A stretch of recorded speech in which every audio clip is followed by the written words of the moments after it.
Ken. Okay, good evening, ladies and gentlemen. Thank you all for being here for this meeting of the Town Board of the Town of Carmel. Before we get started, we're going to have the Pledge of Allegiance to the flag, as we always do, so would everybody please rise? And Councilman Borelli, would you lead us this evening? Pledge allegiance.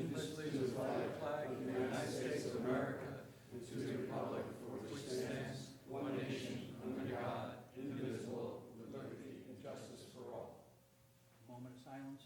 Remember our servicemen that are fighting for us overseas.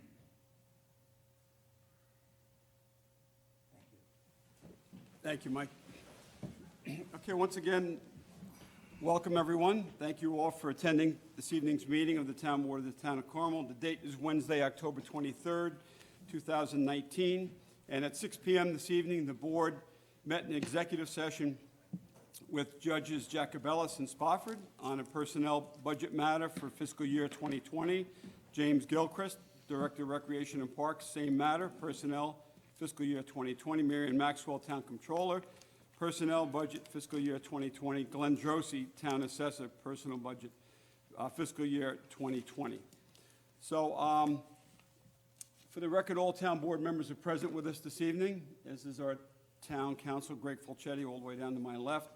And we have Jimmy Gilchrist was here with us. I'm not sure if he had to leave or not. I think he had to leave to meet up with a family member. So the first item that we're going to be doing tonight is a presentation of a proclamation to the family of the late Austin Buddy Decker for his many contributions to the town of Carmel. And we have the Decker family here with us this evening. Welcome, everybody. Thanks for being here. Appreciate you taking the time to join us tonight for this special presentation in memory of your dad. And we all sorely miss him. He's a wonderful man, a great husband, father, grandpa, mentor to many, coach to many. I know my children were coached by Buddy, and I think we won the state championship in when the boys were in 5th grade, right? He got his ear pierced, yeah. The two coaches were Buddy and Mike O'Donnell, right? And they agreed that if the boys won the state archdiocese championship in CYO, they would get their ears pierced. And guess what? The boys won the championship. So the coaches, true to their word, went and got their ears pierced. So it was a really amazing year. Loved every minute of it. I know they did too. So it was really special for me and Susie and all the other parents as well. So I know some of you followed us that year too, followed the boys that year, and it was really wonderful. And a lot of memories of your father. We could talk about him, the special times and the special moments for hours and hours.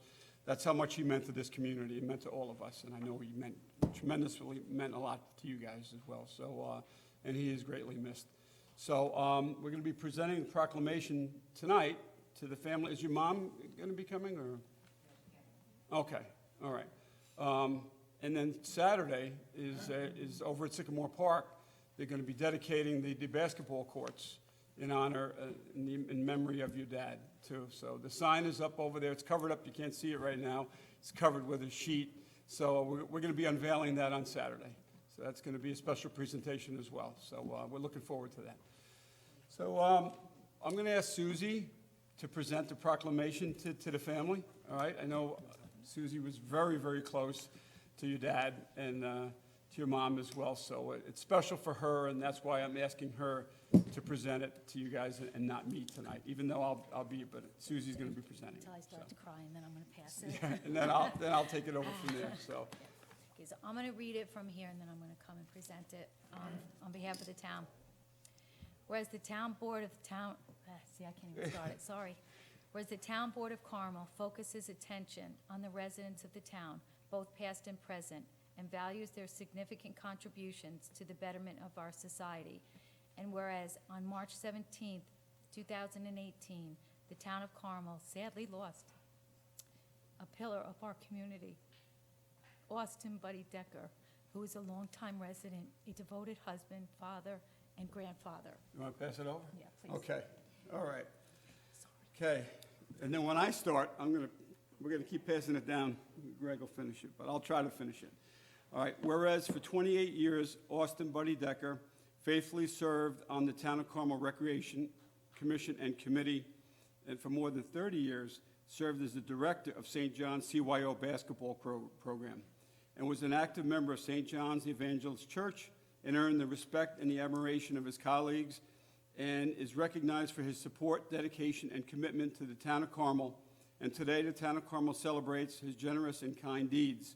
Now therefore be it resolved that the Town Board, the Town of Carmel, recognizes with deepest gratitude Austin Buddy Decker for his many years of service and contributions to the residents of the Town of Carmel, and will forever be remembered him as an outstanding citizen, a beloved friend, and coach, and hereby awards his family this proclamation. Signed, Kenneth Schmidt, Supervisor, Town of Carmel, October 23rd, 2019.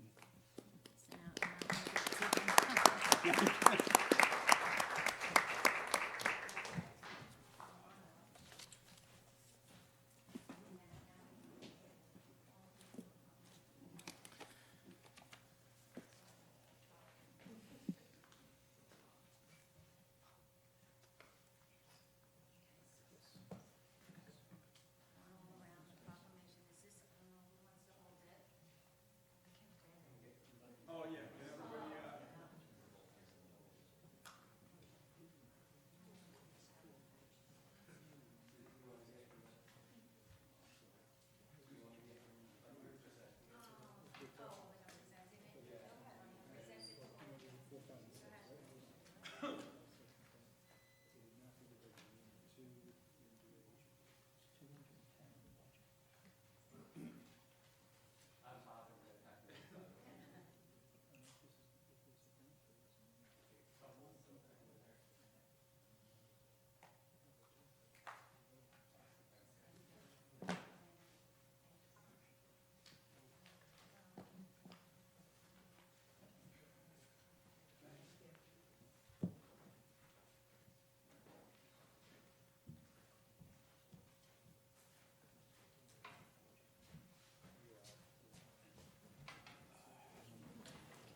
Yeah, thanks so much for being here, guys. There'll never be another coach like your dad in the community, so very special to us. Thank you. Yes, thank you. Have a great night. Thanks, guys. Okay, so we're going to move on now with the rest of the Town Board work session. So the first item is a review of the Town Board minutes of October 2nd, 9th, and 16th, 2019. Unless any Town Board members have any comments on those minutes, we're going to move on. So the first item, Supervisor Ken Schmidt, consider request to accept proposal for GPS tracking services for town vehicles. So, Board, you have the backup is in front of you. It's not only the Town of Carmel Town Hall proper with our vehicles from the departments. The Highway Superintendent, Mike Simone, he actually did a lot of research on this new GPS tracking company, and he found this company that is called One Stop that provides this GPS services. What happened was we were under contract with a company called Track Manager, and as you know, they went out of business in March of this year. So they had been our GPS providers, and we needed to find another GPS tracking company. And Mike, through his research, found this company, One Stop, that will be able to provide the services that we're receiving from Track Manager for much less the cost. It's actually about $8, almost $9 per vehicle less than what we were paying for Track Manager. So as you see, the Highway Department has 31 units, 31 vehicles that these GPS tracking locators would be installed in. And the Town of Carmel, we have 8 vehicles here, 8 units, 8 vehicles here at Town Hall that we will be installing them in as well. So these are very good from a management perspective. All the vehicles are tracked. Their locations are tracked. They actually track the speed of the vehicle. They can determine when the vehicle is running and when it's not running. For the purposes of the Highway Department, Mike can go online on the computer and determine what street was plowed and when it was, what time it was plowed. So if we get a call from a resident saying, my street hasn't been plowed all day, it's been snowing and my street hasn't been plowed, a truck hasn't come through here. Mike can go on the computer and determine which truck has that route and look at that truck and determine what time the truck went through there, if it went through there. It probably did, but Mike was able to tell the homeowner or the resident, yeah, the truck was there, went through there at 8:10 p.m., but he's going to be going through there again before the end of the snow. So it's a way for us to follow the vehicles, if you will, and determine where they are, at what time and what location. And if they exceed the speed limit, the posted speed limit on a particular street, we'll get an alert at our computers or my phone. Mike has it set up on his phone. I have it on my office computer. If one of the town vehicles is on a particular street that's posted 30 and he's doing 35 or 37, I'll get an alert that the vehicle's exceeding the posted speed limit. They all know that, so they're very careful when they're operating the vehicles and that they're obeying the posted speed limit. So there's a lot of good reasons to have these systems in our vehicles. We've had them in the cars now and the trucks for about 2 years, and it was very successful. And I'm recommending that we continue to have these GPSs in our vehicles and that we go with the company that Mike Simone is recommending, is called the One-Stop Tracking System. So the costs aren't bad. It's $18.50 per startup per unit, $18.50. It's a $5 activation plus a $13.50 last month's deposit. So the cost for Highway Department vehicles is as follows. The setup is $573.50 for 31 units. It's $418.50 per month for 31 units, October through April. $202.50 for 15 units, May through September. So what Mike does is he doesn't keep these GPS trackers in the vehicles 12 months out of the year because a lot of the plowing trucks, the snow plow vehicles that they're installed in, they're not used during the summer months. So we're not going to pay for the service in the trucks, to keep them in the trucks 12 months out of the year when the vehicles are only really used 6 months out of the year. So it doesn't make sense to pay for the full year. So there's no cost to deactivate them, and there's no cost to reactivate them. It's just that we're not getting billed for half the fleet during the summer months. So for 2019, the cost would be $1,829.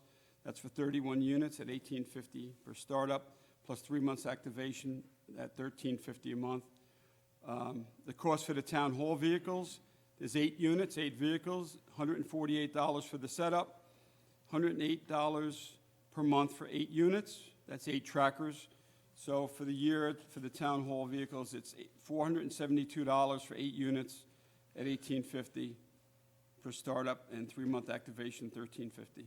So October to December for this year, it's for 2019, October to December, it's $1,296 for 8 units at $13.50 a month. So the total cost to the town in 2019 would be $2,301. However, if we decided to move forward with the service in 2020, the total cost for the budget year approximately would be $5,238 cost. So there you have it, board. That's the breakdown of what we're looking to do here. So it's not a lot of money to pay for having these in the vehicles at all, because it's a way more so for a highway superintendent to track his snowplow vehicles in the winter months. It's good to have when you get residents calling about, I haven't seen a truck. So Mike would know right away if the truck's been there or not. So it's good to have, and I recommend that we go with Mike's proposal from One Stop to provide this service to the town of Carmel. All right, any questions, comments, concerns about the proposal? Ken, we used to have this service, but at a higher cost. Yeah, it was a higher cost. It was almost $25, $25 per vehicle. So we actually got this. We're saving some money here. We're saving money. And now we're adding on more vehicles. And we're adding vehicles, yeah. Yeah, so it makes sense. It's good in this day It's and good for the age. safety of our guys out there and our employees.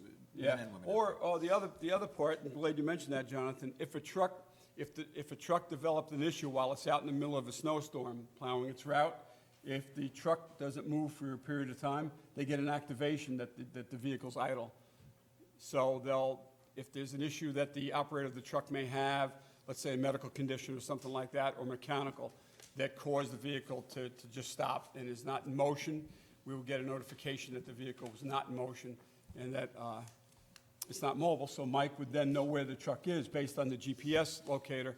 He'll know right where to go to check on the driver or the vehicle. So it's good to have.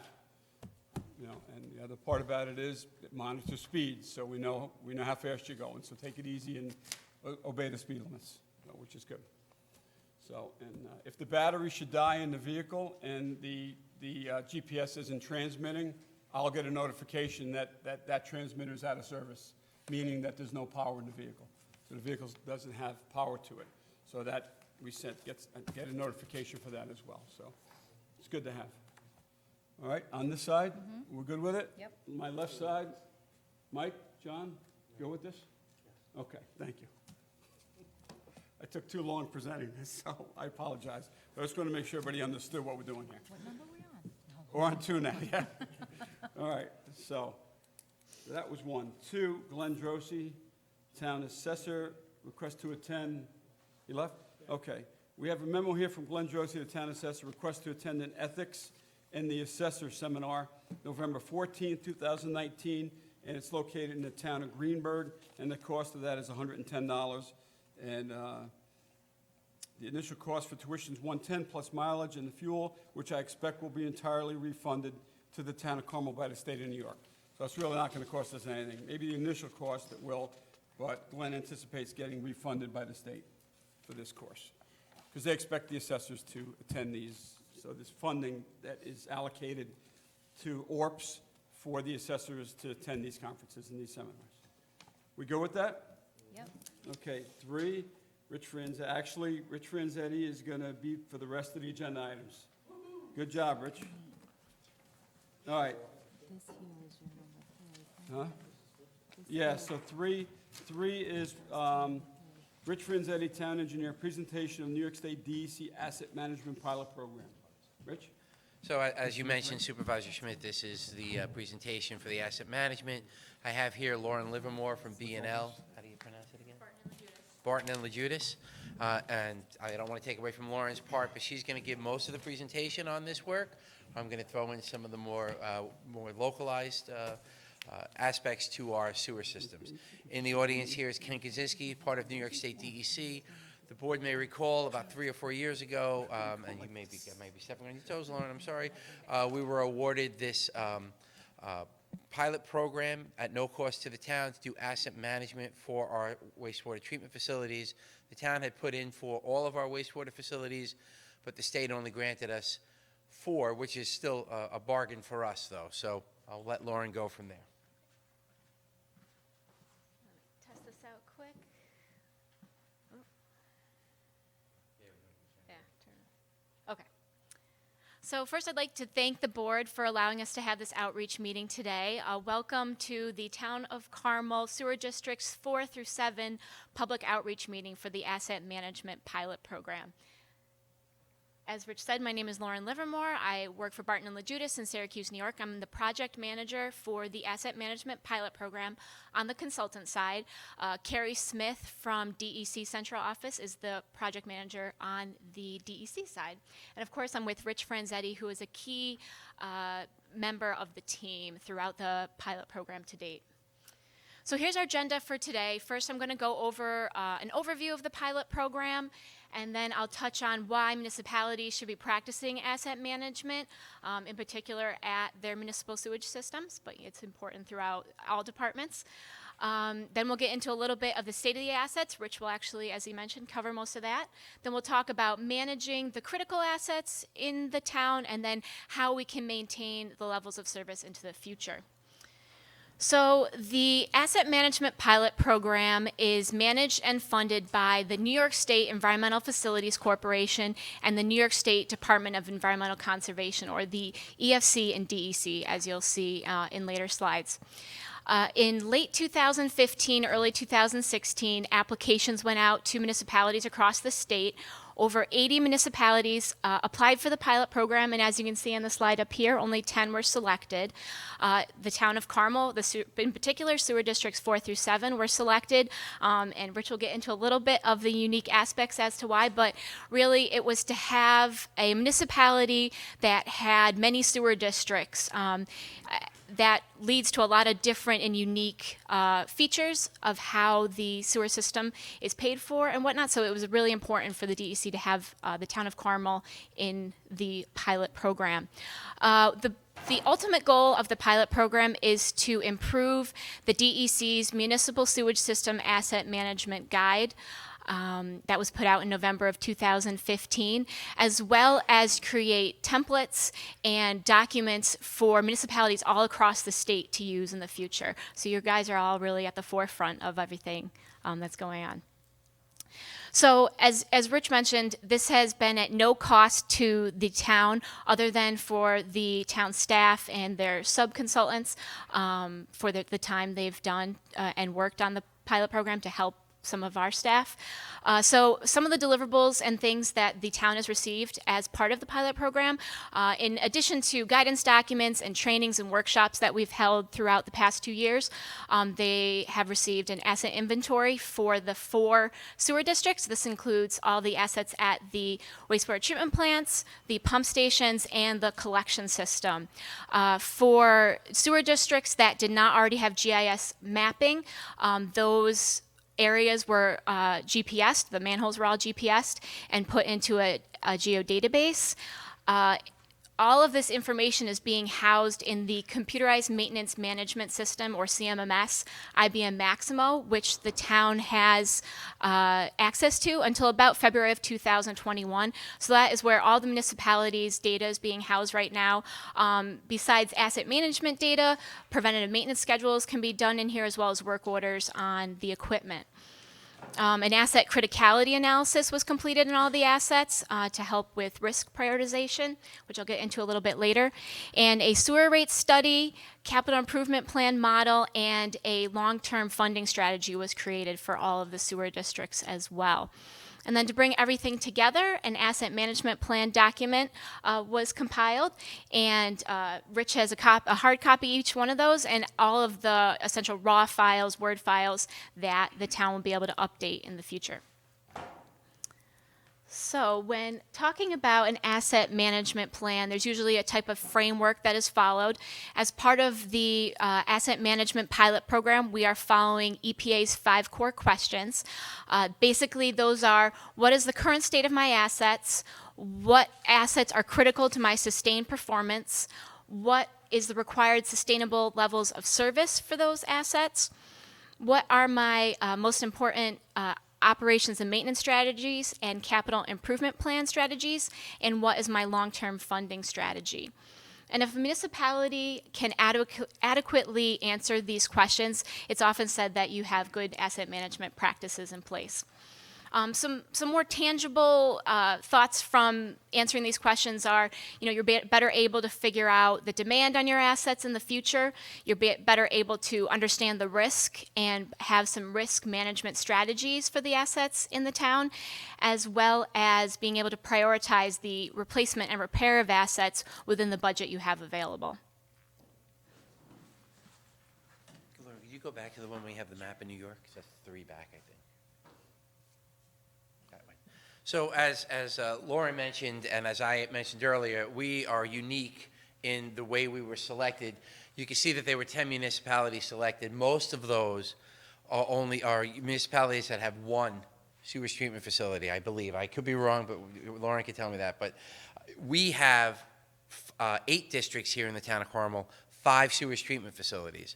So we were a little unique, and that was part of the uniqueness that the state was looking to get when they did this. When I was talking to the gentleman, Kun Tang, right? Is he still there? Is he still, did he retire, right? So when he initially was submitting all this, he was very interested in the town of Carmel for the uniqueness that we have these hydraulically disconnected systems, right? So we have a system that's on one side of town, another system on the other side of town, and that was important to him. The other 2 things that were important that made us unique, you go back to the slide, that made us unique is that we are also in the New York City DEP watershed, which has its own separate type of rules and regulations. So the plants that were picked out of the 4 that were picked out of the ones we submitted, 2 of them are in the New York City DEP watershed, 2 of them are not.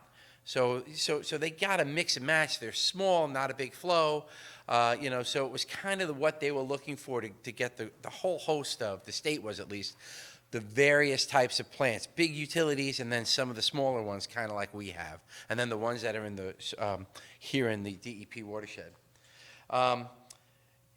So we use also, what was different with us, we use contract operators where we don't have folks who are employed by the town. We have contract ops, and what we wanted to do is get a better handle of our assets, get an understanding of it, so we can plan for the future and be proactive versus reactive. So that's kind of the way we were going with that. The team, the 2 town board liaisons were Councilman Schneider and Supervisor Schmidt, myself as town engineer, Donna Esteves, who was kind of the asset manager. She played a big role in this, in inputting data, understanding data, and has been working with the Maximo program. Lead operator from Infomark, who's, is our Vinnie Maggio. Tom Brand is their manager. And John Falchetti was part of this also as chief consulting engineer. So the first wastewater facility we'll just briefly talk about is Carmel Sewer District 4. This is Lake Seacoast. For those of you in the Seacore area, Carmel Sewer District 4 has a design flow of 2.2 MGD, or 200,000 gallons per day. 0.2 MGD is million gallons per day. It serves a population of about 1,100. It has an estimated replacement cost of $22 million. That's if the whole thing sunk into the earth and you had to build a new one, it would be about $22 million. And as I said before, we had 2 of the plants that were in the New York City DEP watershed. This one happens to be in the New York City DEP watershed and required microfiltration, which New York City is part of and pays for. We have about 4.5 miles of pipe in this system, 21,000 linear feet of gravity and 2,000 feet of force mains, and we have 2 pump stations in this site. And that's about where we're at. I'll leave it over to Lauren. So some of the fun things with all the data that we can bring together are some reports and graphs on the assets. So what I have up here right now is, in particular, Sewer District number 4. So the first graph is a percent life consumed of the assets by the assets' estimated replacement cost. So you can see there's treatment, pump station, and collection systems shown by the orange, red, and blue bars. The collection system, has some assets that are getting a little closer to their estimated useful life, but, not extremely old. And there has been a lot done at the treatment plant to date. So, really you guys are in good shape in Sewer District number 4. By cost. So another way of looking at the data, as I started talking about, was by risk. So the risk of an asset is really how likely it is to fail, which takes into account its condition and its age and how long it's supposed to last in the first place, and then the consequence of that failure. So what type of function does it serve, and is it for collection system, does it, provide sewer to a very key facility, or, maybe a dead-end street? So the consequences can vary. So as you can see, there's only one asset in the extremely high risk, so high consequence of failure, high likelihood of failure. So overall, we're doing well as looking at the risk as well. Oh. That was Sewer District number 4. I knew I should have looked at that. I don't have the data on that, but it's honestly, in a lot of cases, it's the collection system, one of the pipes. So the next site we looked at was Carmel Sewer District 5, Hillsdale. For those of you who are not familiar with it, it's located over on Carey Street. It's one of the smaller units we have right now. Design flow of 0.027 MGD. That's 27,000 gallons per day. Serves a population of about 200, something like 50 houses, 52 houses. it has about 1.5 miles of pipe that are all gravity fed, and as you can see, the estimated replacement cost is about $3 million. This particular site is outside of the New York City watershed, so I'll let Lauren go from there.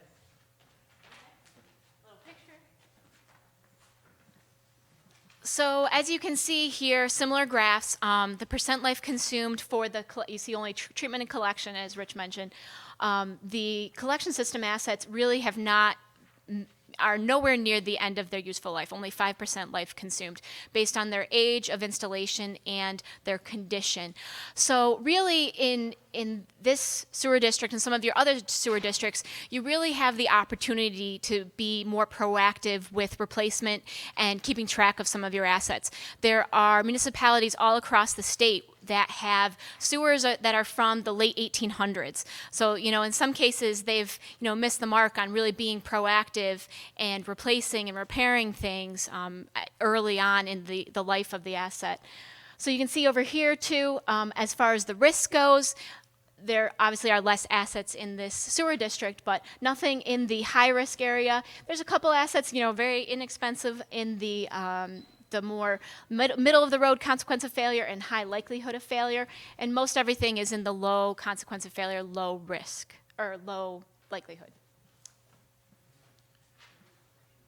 So the next plant that was looked at was Carmel Sewer District 6. It's called Ivy Hills. It's also over on Vineland, it's a western part of Mahopac. This one is also outside of the New York City DEP watershed. It's a smaller plant, population served about 550, has a design flow of 50,000 milligrams, MGD, or 50,000 gallons per day, 0.05 MGD, averages about 30,000 gallons per day. It's a very small plant. It has 3 pump stations. It feeds over from Archer Road up through, way across over to Vineland, and that area over there, for those of you familiar with the area. So again, some of the report outputs from the Maximo system. As you can see, the collection system is has had about half of its life consumed. And there's some assets that are, getting there on the treatment side, but comparatively to collection system, they have a much shorter lifespan. Also, within the risk matrix, there is nothing in that high likelihood of failure, high consequence of failure category. So the same thing with this one, you have a really good opportunity to be proactive with the assets. So the last wastewater treatment plant that was looked at was Carmel Sewer District 7, Bucks Hollow. This is over on Dahlia Drive. This one is in the New York City DEP watershed, so you had both aspects of it. In this case, it does have microfiltration. I didn't explain it before, but microfiltration is a sand filter that then feeds so it goes through normal primary, secondary, and this is a tertiary or a third stage of treatment, goes through a sand filter and then goes through membrane filtration before it's discharged into the receiving water. That's what microfiltration essentially is. This is a smaller plant too, 47,000 gallons per day, smaller population, about 450 in the area, and it has an estimated replacement of $4 million. So that's where we're at. I'll leave it up to Lauren. Okay. So similar graphs to sewer district number 6. We're at a 35% life consumed for the collection system. The big bar, like I said, this is by cost. Some of the big bar in the beginning is the microfiltration plant, which is relatively new compared to the rest of the plant. And 0 assets in the high risk category, which is great to see. A few things in the treatment area that might need replacement. On one thing I didn't mention, as I said, this is by cost, and as you can see at some of the pictures, there's often buildings and concrete tanks that are part of the asset inventory, and a lot of times these have a longer life, and oftentimes can be repaired rather than replaced, and they're usually probably the most expensive item at the treatment plant. So when talking about an asset management program, it's really important to talk about the levels of service that the town is providing to its community and its customers. Really, it serves as a method of communication between the town and its customers. And it provides a link between the asset management goals and the town's operational objectives as a provider of wastewater treatment services. And I like the saying, you can't manage what you don't measure. So as part of the pilot program, the town of Carmel participated in a levels of service workshop with one of our subconsultants and came up with a levels of service profile for all of the wastewater sewer districts. So as part of those levels of service, there's goals with specific targets that the town is looking to meet. Some of them have already been measured on a regular basis, especially the regulatory ones, and some that they'll be able to start measuring as part of the pilot program. So this level of service profile, the categories that were used were system reliability, regulatory compliance, public and employee health and safety, fiscal impacts to the town, as well as public confidence. And we have categories in the asset management plan describing each one of these categories. So how will the town of Carmel maintain the levels of service into the future? At your sewer districts, the sewer revenues are generated through a sewer fund tax and a debt fund tax. And to maintain the current levels of service, the rate study that was conducted recommends increasing rates as needed to fund projected projects that are needed at the plants, as well as maintain a working capital reserve fund, or essentially the emergency fund, you know, if something breaks down unexpectedly. So one thing that we've really been keeping track of as part of the pilot program, and has really become a more important aspect of sewer rates and water rates across the country, are affordability indexes. And this is essentially a percentage of the town's median household income. So they recommend that both sewer and water use fees are under 2% of the town or other municipalities' median household income. So this is based on the 2010 census. The town of Carmel never reaches that 2%. They're all under. There's a couple that are a little higher, but really this is, as Rich said, this is really one of the reasons why you guys applied for the pilot program, to try to maintain these lower affordability indexes for your residents so they can afford the sewer use fees that you have. So in closing, you know, an asset management program is really a dynamic program and should be updated on a regular basis as conditions change or as new assets are added to the facilities. And really continuously improving the data leads to better reporting, it leads to better decision-making tools, and ultimately a better use of your resources, your time, and the taxes that all of your residents pay into the sewer fund. So with that, I'll open it up to any questions. Before there's any questions, I was remiss in mentioning that some of the levels of service with the cost, Mary Ann Maxwell was part of the team also, so we should have had her on that list. So Mary Ann was part of that also early on, so apologize. Sorry, Mary Ann, if you're watching. Well, thank you for that presentation. You know, this was a very extensive, very thorough, complete analysis of our infrastructure, our sewer infrastructure, which is extremely important. So now we have a blueprint here, if you will, of what our systems, you know, what a snapshot of what they look like, how they're performing, how the equipment is, and moving forward into the future, we'll know, you know, what needs to be replaced early on as opposed to waiting for it to happen. You know, we'll have it indicated here as to, you know, when that needs to take place, what that particular operational part is for the system. So this is good that we have this. It's being proactive. It's not being reactive. We're being proactive with our systems, and we have a bunch more. You did 5? 4. 4. You Yeah. did 4. So there's 4 other sewer. I'm sorry. There's 4 other sewer districts, and there's 13 water districts as well. So the 4 sewer districts that you did, thank you. They've been completed, and now this board is going to be discussing in the coming months, maybe even next month. We're going to have a presentation from our town engineer with respect to the remaining sewer and water districts that didn't have this analysis done, this examination done. So very comprehensive, very complete and thorough, and you guys did a great job. Thanks. And thank you so much for that. Appreciate it. Rich, thank you to you and your staff Thank you. for this. Just so that anybody who's here in the audience, there are handouts here for each of the Carmel Sewer District, sorry, Lauren, I cut you off. If anybody who's in the who's watching in TV world or out there, they'll be at my desk or they'll be here in the town hall if you ever want to grab them, if you're from those specific sewer districts. And the asset management plans are available for viewing. If somebody wants to come and look at them, they're in my office. They're fairly large documents, but you're more than welcome to come and look at them at any time. Just call so I know you're coming so we can make sure you can get in there and look at them. That's about all. Rich, question for you, actually two.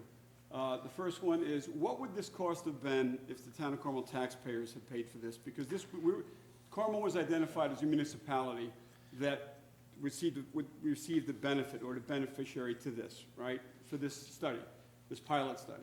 What would the cost have been if we went out to have to pay, if the town was gonna hire you to do this? Right. So the answer is, You know? we don't know that number. However, we can probably guesstimate it at probably a couple $100,000 for the four. It would be divvied up based on the number of assets. So the larger units, so C-Corp probably would have paid a little more. It has more assets, a bigger system, where Sewer District 5 would have paid a little less on there. So, when you balance it all out, it would probably be that. Because what this was not just, somebody showing up and taking all our data. They did. We gave them reams of our data, manuals and drawings. But what they did is they took our maps, they digitized them, put them into GIS, then went out and field verified them. That was one aspect of it. So Lauren and B&L, they were in charge of organizing and doing that whole thing. They had a subcontractor who came out. In our case, it was Savin Engineering. They came out and did the actual physical walking around and verifying, hey, that manhole's there? Yes. That pump station's there? Yes. That pump in that pump station is what we're saying it is? Yes. They got pictures of it. So they did that whole documentation. And then after that, you saw maybe up there, Hazen and Sawyer, they did they were a sub to, again, B&L on this. They did the whole level of service and did the financial analytics on it. So you had a lot of different dynamics working on in there. So, What was the original grant? We got a grant on this. Yeah, this was- right. So this was no cost to the town. The grant was $3 million that the state had. If you take it and divide, What was 10 off the- municipalities, what was 3 off the million by 10 is 300,000.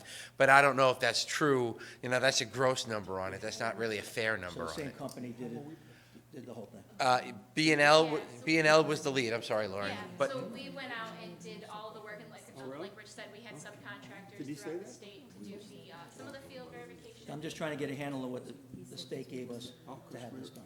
So that everything went through the state as part of this, so not only was it actually providing services to the town and all the other municipalities, but it was really creating the documents that the state will be using as examples and templates, and, Ken is here from the state. Eventually, there is going to be more information on the website that's in the little card in the booklet, showing templates and the guidance documents that were developed as part of the pilot program. Thank you. So the state's using this not only as a template for the town of Carmel, but it's using it for every other sewer district within the state itself. So, All right, Richie, can you tell us one more time why the town of Carmel was selected for this? You know why? Kuhn Tang liked me because I kept bothering him about it. No, again, it was really the uniqueness of our systems. They were looking for unique systems, and ours fit that bill.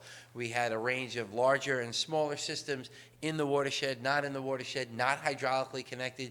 So you might have one of the utilities that has multiple sewage treatment plants, but somehow they're hydraulically connected, or they might have two sewage treatment plants if they're hydraulically connected. We're not. Our sewage districts are not hydraulically connected. They're not. Some of them aren't even connected to a water system, right? So not ours, at least. So. Based on the card from the DEC, they just wanted different kinds, Yeah. put it all together. They had big, small, they had it all over. They had it on coastal towns. If you look back at that drawing, they had it on the island. They had it up in Buffalo area, right? They had it in the Albany area, so. Yeah, and other presentations I've given the details of all of them, but, for this one, I just focused on Carmel. But, each one has some little nuances to it. All right. Great job. Thank And you. Rich, can we put these on our website by any chance? Definitely. Yeah, that would be good if we could do Thanks, that. Rich. When you say we, you want me to put it on the? Oh, Anything. what's with this we stuff? Yeah. And Bob, It'd be nice if you could do a little, nice story on this, maybe in the Maypac News. Okay, good, thank you. Do we want to offer it to anybody in the public, or no? It's up to you, town board, if there's anybody at all. Sorry, I stepped on your toes if I did. I'm sorry. If anybody in the audience wants to talk, or no? Have a Oh, question? yeah. Does anybody? While Yeah. Lauren is here? Yeah, while they're here, Barton and Logice and Rich is here. Did you want to come up? Sorry, Kenny. No, that's okay. In the town of Carmel here in Mahopac, some of us have the septic tanks. Now, is there any plan to eventually do away with all the septic tanks and have all of the town of Carmel covered by the plans that these folks are describing? Or are we gonna just keep the septic tanks, the individual, the way they are now? Yeah, it's going to stay the way it is. So again, as I explained earlier, these plants are hydraulically not connected. So one of them's over on Cary Street, the other one's on Vineland. There's no way we're going to pump anything from your septic to those sewage treatment facilities. It would not be it's cost prohibitive, so. You have to go to the microphone. Yep. Sorry. When you were talking, you mentioned the Bucks Hollow. Yes. Now, Bucks Hollow, I believe, and you correct me if I'm wrong, there's some houses on Bloomer that are connected to the Bucks Hollow system, is that correct? Yes. Okay. There's And, very few. I don't know. I didn't make the designation. but of there the, are some. Yeah, there are some. And now, are there also some on McNair? Because I think the lines go down Bloomer, and I think they cross McNair. Am I correct again on that? I'd have to double check that. If you want to swing by the office, I can show you the maps and show you Yeah. where the district is. I have district maps upstairs, and we have where the sewer lines are. But that's why I asked the previous question, because there are septic tanks, private, as well as this public thing. That's why I was Right. curious whether it's eventually going to eliminate all the. No, that's not the You're saying intention that, of this. and that's clear. You made that clear. You're not going to eliminate the private septic systems. Okay, thank you. Sure, yeah, Bob. Yeah, come on up. Thanks, Bob. So I was wondering, so we have the 4 done, and we have 4 more sewer districts, right? And then a bunch more water districts. So what happens to those moving forward as far as asset management is concerned? And since these were free, so Well, what's the Supervisor fate? Schmidt mentioned that the town, we as the engineering department put out an RFP for asset management for the remaining water and sewer districts. That RFP is it's under review, and it's our intention to present it to the board within a month, finding out about that, so.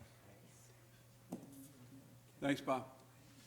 Is there anyone else that would like to come up and regarding this agenda item? Come on up at this time while the engineer is here. And I'm not going anywhere. I have the next 1,000 Any other items, so, while Lauren is here. while Lauren's here, okay, while Lauren's here. None? Okay, thank you. Thank you, All Lauren. right, thanks, Lauren. Thanks. Thank you, appreciate it, Lauren. Thank you. Great job, great work. Appreciate it, thanks. Yeah. Ken, did you want to say anything? I apologize. No, if anybody had a question for me, I could, from the board, we could do that too. I mean, we view the pilot as very successful. We don't want to, obviously, it's something that for years we didn't know we had to do. We are figuring out how we need to extrapolate it to other parts of the state. Yeah. At the same time, figure out how we offer funding for those types of things. Other thing too, I'll just tell you, that's kind of like we haven't figured out yet what's on our brain. If someone goes through that asset management analysis, this is my highest priority thing, should that factor in the grant program that we have? Okay, All those things are on the table, try to all right. And if, manage it off the promote people that do it. and if we have any issues or questions with respect to the project, a year or two from now, okay to reach out to your firm? Rich, did you hear that? Yes. Okay. Ken works for the state. Oh, you work for the state, Ken? He's with the DEC. Oh, DEC, okay. All right. All right, good. So Lauren, it would be you that we would be reaching out to, right? Your engineering firm? Okay, good. All right, thanks a lot. Okay. All right, good. DEC got Thanks, that guys. much good information from 4, why can't they pay Thank for you. the other 4? Get home Right. safe. Thank you. Thanks, guys. Okay, so moving on, Rich Franzetti, number 4, consider request to accept proposal, Carmel Water Districts number 1, 2, 3, 8, 9, 14. This is for water storage tank rehabilitation. Rich? So pursuant to the resolution by the town board, we circulated a request for proposals for the reference project to 6 consulting firms on August 28th. Formal RFPs were received by the engineering office on September 27th by Arcadis, H2M, JRFA, Wesson and Sampson. JRFA is General Chevy Associates. We evaluated the submittals in accordance with the criteria identified. The evaluation sheets have been provided. The cost is summarized. The Wesson and Sampson is the one who we're picking. Arcadis had a little lower number by about $400 or $390, but we recommended Wesson and Sampson. For Carmel Water District 1, the price was $1,288. Carmel Water District 2, it was $137,600. I know, that's way low. $13,100. Water 8, $22,190. Water 9, $2,300. Water 10, $2,730. Water 13, $1,792. And Carmel Water 14, $34,500. For a total of $215,500. So as I mentioned, the total bill for Arcadis was $215,110. They were a lower price, but Wesson and Sampson provided a broader experience in this type of work. Considering the concerns for these structures, it's believed that this experience will provide significant value to the town. We've advised the control of this expenditure, and there are sufficient funds in the budget for this work as described. It was actually included as part of the, sorry. I have to go from the top. From the top. So this was actually included as part of the bonding for the project, and we recommend the contract be awarded to Weston and Sampson as the most responsive to the town's needs. Thank you. I'm sorry, Rich, did you say recommend it to Weston Weston and and Sampson. Sampson? I thought when we talked today, it was Arcadis. Different You and I- project. Huh? Different project. Oh, I'm sorry. Okay. I apologize. All right. And this, we were discussing about utilizing some grant money to help offset some of these costs, right? Oh, yeah. So, yeah. I think that would be nice to mention. Yeah, I think. could talk about that Yeah, a little definitely. bit. Okay, yeah, thank you, Jonathan. So this is worth taking a minute to talk about. I received a call from Assemblyman Kevin Byrne a week or so ago, and he had told me that he was going to secure a $50,000 grant for the town of Carmel for any capital improvement projects, $50,000 of SAM money. It's kind of in line with the dormitory authority, but it's SAM, Greg? State and municipalities. So it's grant funding from New York State through Assemblyman Byrne for the town of Carmel of $50,000. So him and I spoke about, what he felt, or I asked him, where he wanted the $50,000 applied to, and he said any capital improvement project. He goes, since Water District Number 2 is getting the biggest cost for improvements and upgrades to their systems, we've all spoke about that, water tanks, pipelining, water filter treatment plant, and the cost is going to be extremely big, extremely high to the residents in Carmel 2, Water 2. So, after we spoke, I spoke to my engineering department, I spoke to the comptroller's office, Mary Ann Maxwell, and they had recommended that why don't we apply to $50,000 towards the tank rehabilitation. It's a capital project, and it's something that, Assemblyman Byrne felt that it was important that it would assist the taxpayers of the town of Carmel with respect to funding for capital projects. So we identified the tank rehabilitation project as where that $50,000 is going to go. We completed the application today, or I should say Rich and Mary Ann completed the application today. We forwarded it back to Assemblyman Byrne's office. They're going to forward it to the Ways and Means Committee for review. So essentially, it's got to go through the process now that the state has for any grant funding. But we did identify the tanks as a capital project that we're going to apply that $50,000 towards. So that's going to help out with the cost for the taxpayers of this project.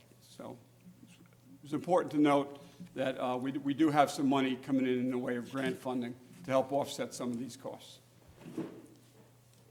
Okay, Rich. Thanks, Jonathan. No, thank you, Assemblyman Burns. Yeah, Thank you, Rich. worked that, well, thanks for reminding me to mention that, but yeah. So that's going to be very helpful. Any other questions, comments from the board on We'll this be item? looking out for timeframe. I know that that's going to be a question, timeframe. What are we looking at from tonight to people having rehab tanks? That's a good question. I have to double check how we did it. So, the Right, it's got to schedule. get bid out, right, so I know that there's the entire estoppel period, I believe, things like that, I'm not sure. This is for design. They're talking about, once we approve them, it's gonna be 7 months for them to do all the designs for all the tanks. So, but. From that 7 months, then the designs, then we go out to bid for contractors, so we Correct. figure we could add on 3 to 5 months before work starts from that point. Right, so we might be able to phase this where we're doing the different districts accordingly, but we wanna be able to look at each one, we don't wanna let it all out, it all depends. So we might be able to streamline it where we're getting some of the districts done faster, getting it out, bidding, but 7 months is for all the districts. We're talking the 9 different tanks that need to have design and plans and specs developed for. And so from that time to completion, figure 6 months of work time on everything, so maybe we're looking at anywhere from 10 to 18 months Yes, for these jobs to be. to start to shovel in the ground, probably a little sooner than that. That would be our goal, to get it done sooner than that. I was figuring, actually, I'm sorry, I was thinking 6 months work time for completion. Oh, yeah, all right, got it, So I'm yes, thinking 18 months, and we should see all these jobs completed, hopefully on the storage tank rehabs. definitely. Okay. 12 months, we'd probably really be pushing it, though. Yes, well, because you run into winter, right? Of course, So- yep. Okay. 12 to 18 months, so that definitely gives a range there. Thank you. Okay, any further questions? No? Okay, Rich. All right, go on to 5. This is consider request to authorize payment for repairs and services, Carmel Water District 2, 4, and 7. So these invoices are over it's request payment for invoices that are over the town's procurement policy threshold. Following is a brief summary. Water District 2, leak at 36 Route 52 on September 11th. Infomark, the operators of Water 2, notified our department of a water leak at 36 Route 52, George's Restaurant. Upon further investigation, it was determined that the service line and curb box were leaking due to the location of the leak. And in order to provide safety during the repair of the work was performed at night. There's an invoice for Cook to do the work for $7,296.12. Water District 2, leak at 64 Fair Street. Again, Infomark, the operators of Water 2, notified us of a leak at that address. It was determined that the service line and curb valves were leaking. Again, due to the location of this leak and in order to provide safety during the repair, work was performed at night. Attached is an invoice for Cook for $6,302.28. Carmel Water District 4, well pump replacement. This is Lake Baldwin on August 13th. B&J, the operators of Carmel Water 4, notified this department that the well pump at well 4 had failed. B&J assessed the pump and determined that it had and would need to be replaced. Attached is an invoice of $8,425.04 for B&J Plumbing to remove and replace the pump in well 4. This well is about 670 foot deep and yields about 6 to 10 gallons per minute. Carmel Water District 7, Ivy Hills well pump replacement on October 1st. B&J, the operators of Water 4, notified the department that the well pump at well 4 had failed. They assessed the pump and determined that the pump had and would need to be replaced. Attached is the invoice in the amount of $11,819.54 for B&J to remove and replace the pump at well 4. You should note that this well is 580 foot deep and yields approximately 16 to 18 gallons per minute. Again, Water District 4, Lake Baldwin, leak detection, as the board is aware. September 23rd, the operators, B&J, had informed the engineering department that 2 of the 5 wells in Water 4 had run dry, and water had to be trucked in to maintain the supply for the district. At that time, we arranged for New York Leak Detection to inspect this district for leaks. New York Leak Detection determined and located 3 leaks that have since been repaired. B&J and repaired by B&J, an invoice of $6,400 is attached for New York Leak Detection to perform this service. We have informed the Controller's Office of the expenditure, and there are sufficient funds as described in her correspondence.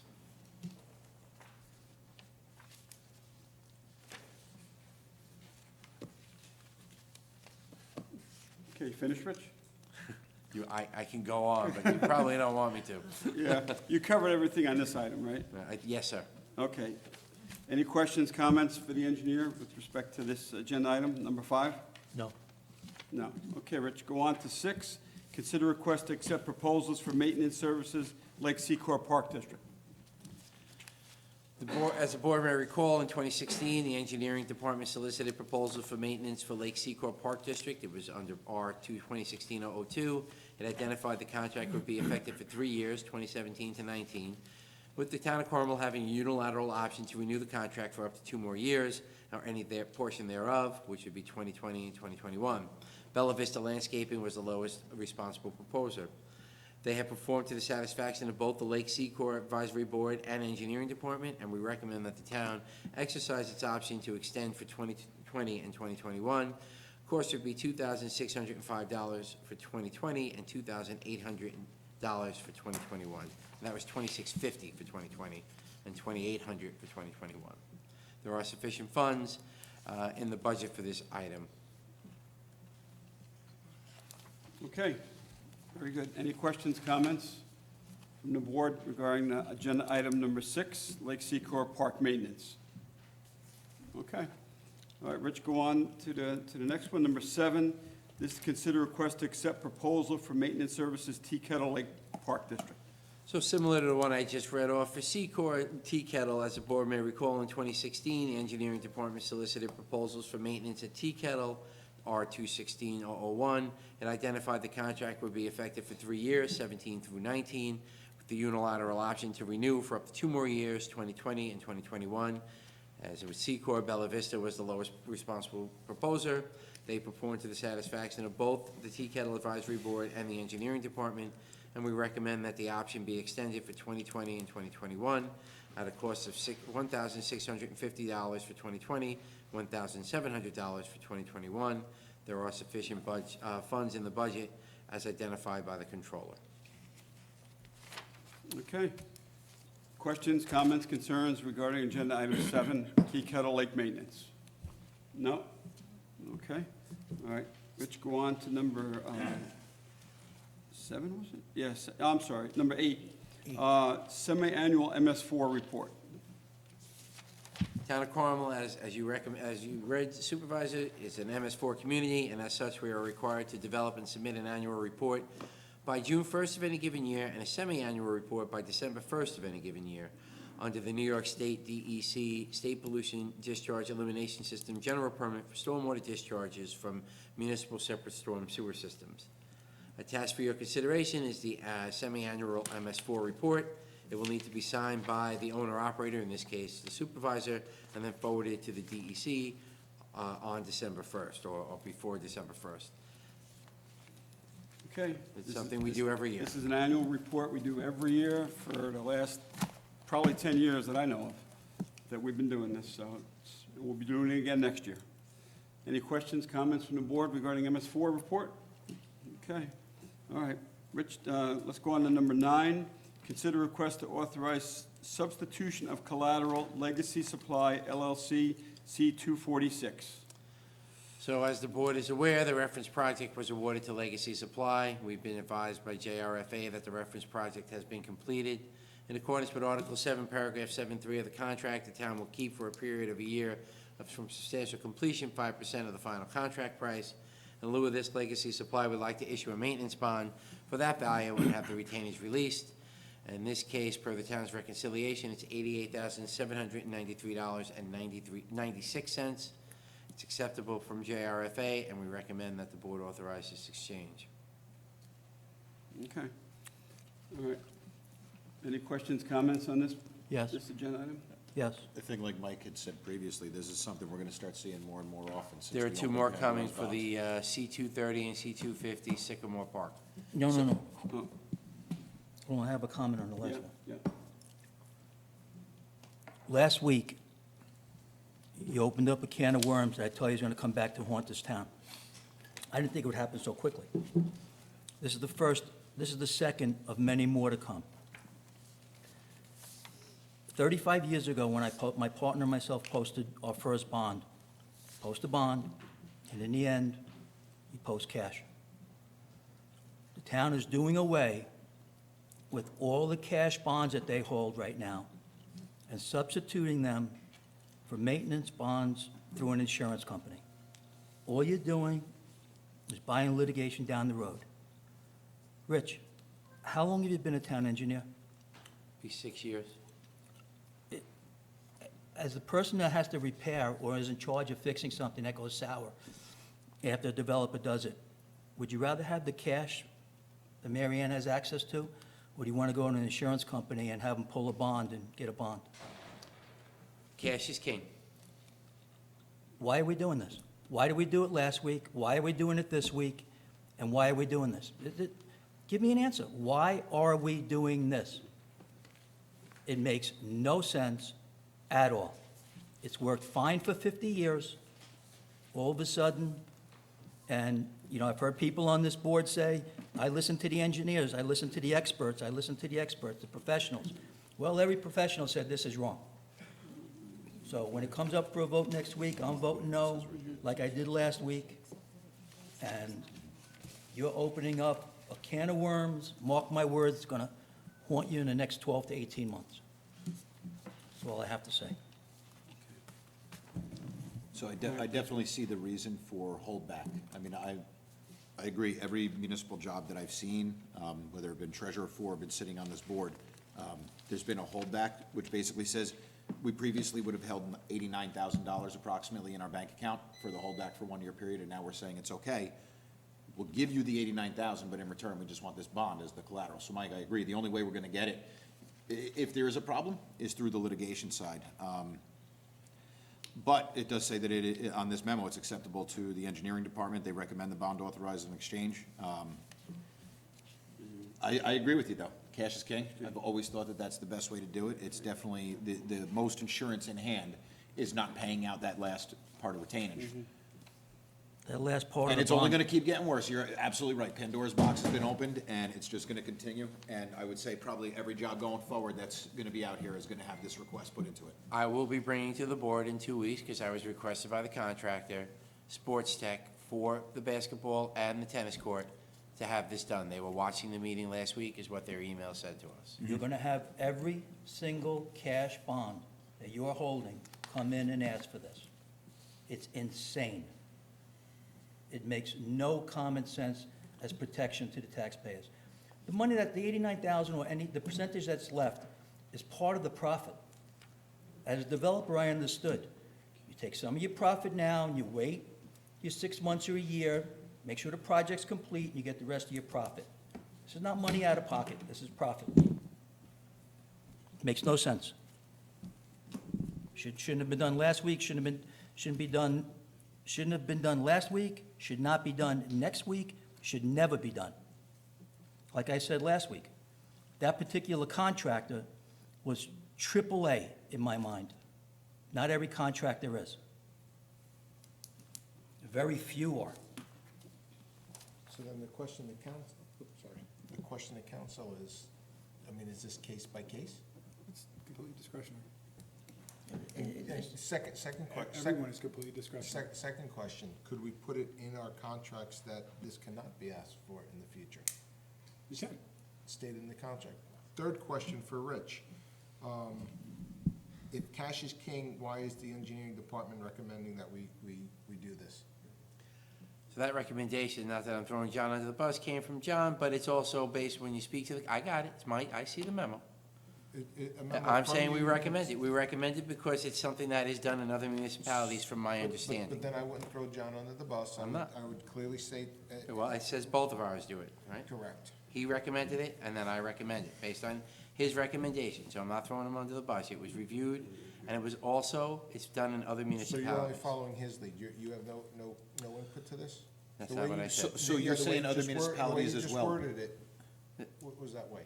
Do you recommend this or not? Yes, I recommend it. Thank you. What other municipalities that are in our general vicinity? I don't know. I was just informed of that. I have not followed up with any other municipalities on that. But we should put it in the contract now that we can't do this. It's If just, so it's bad. insane. And even your statement about, you're the town engineer. This is your call.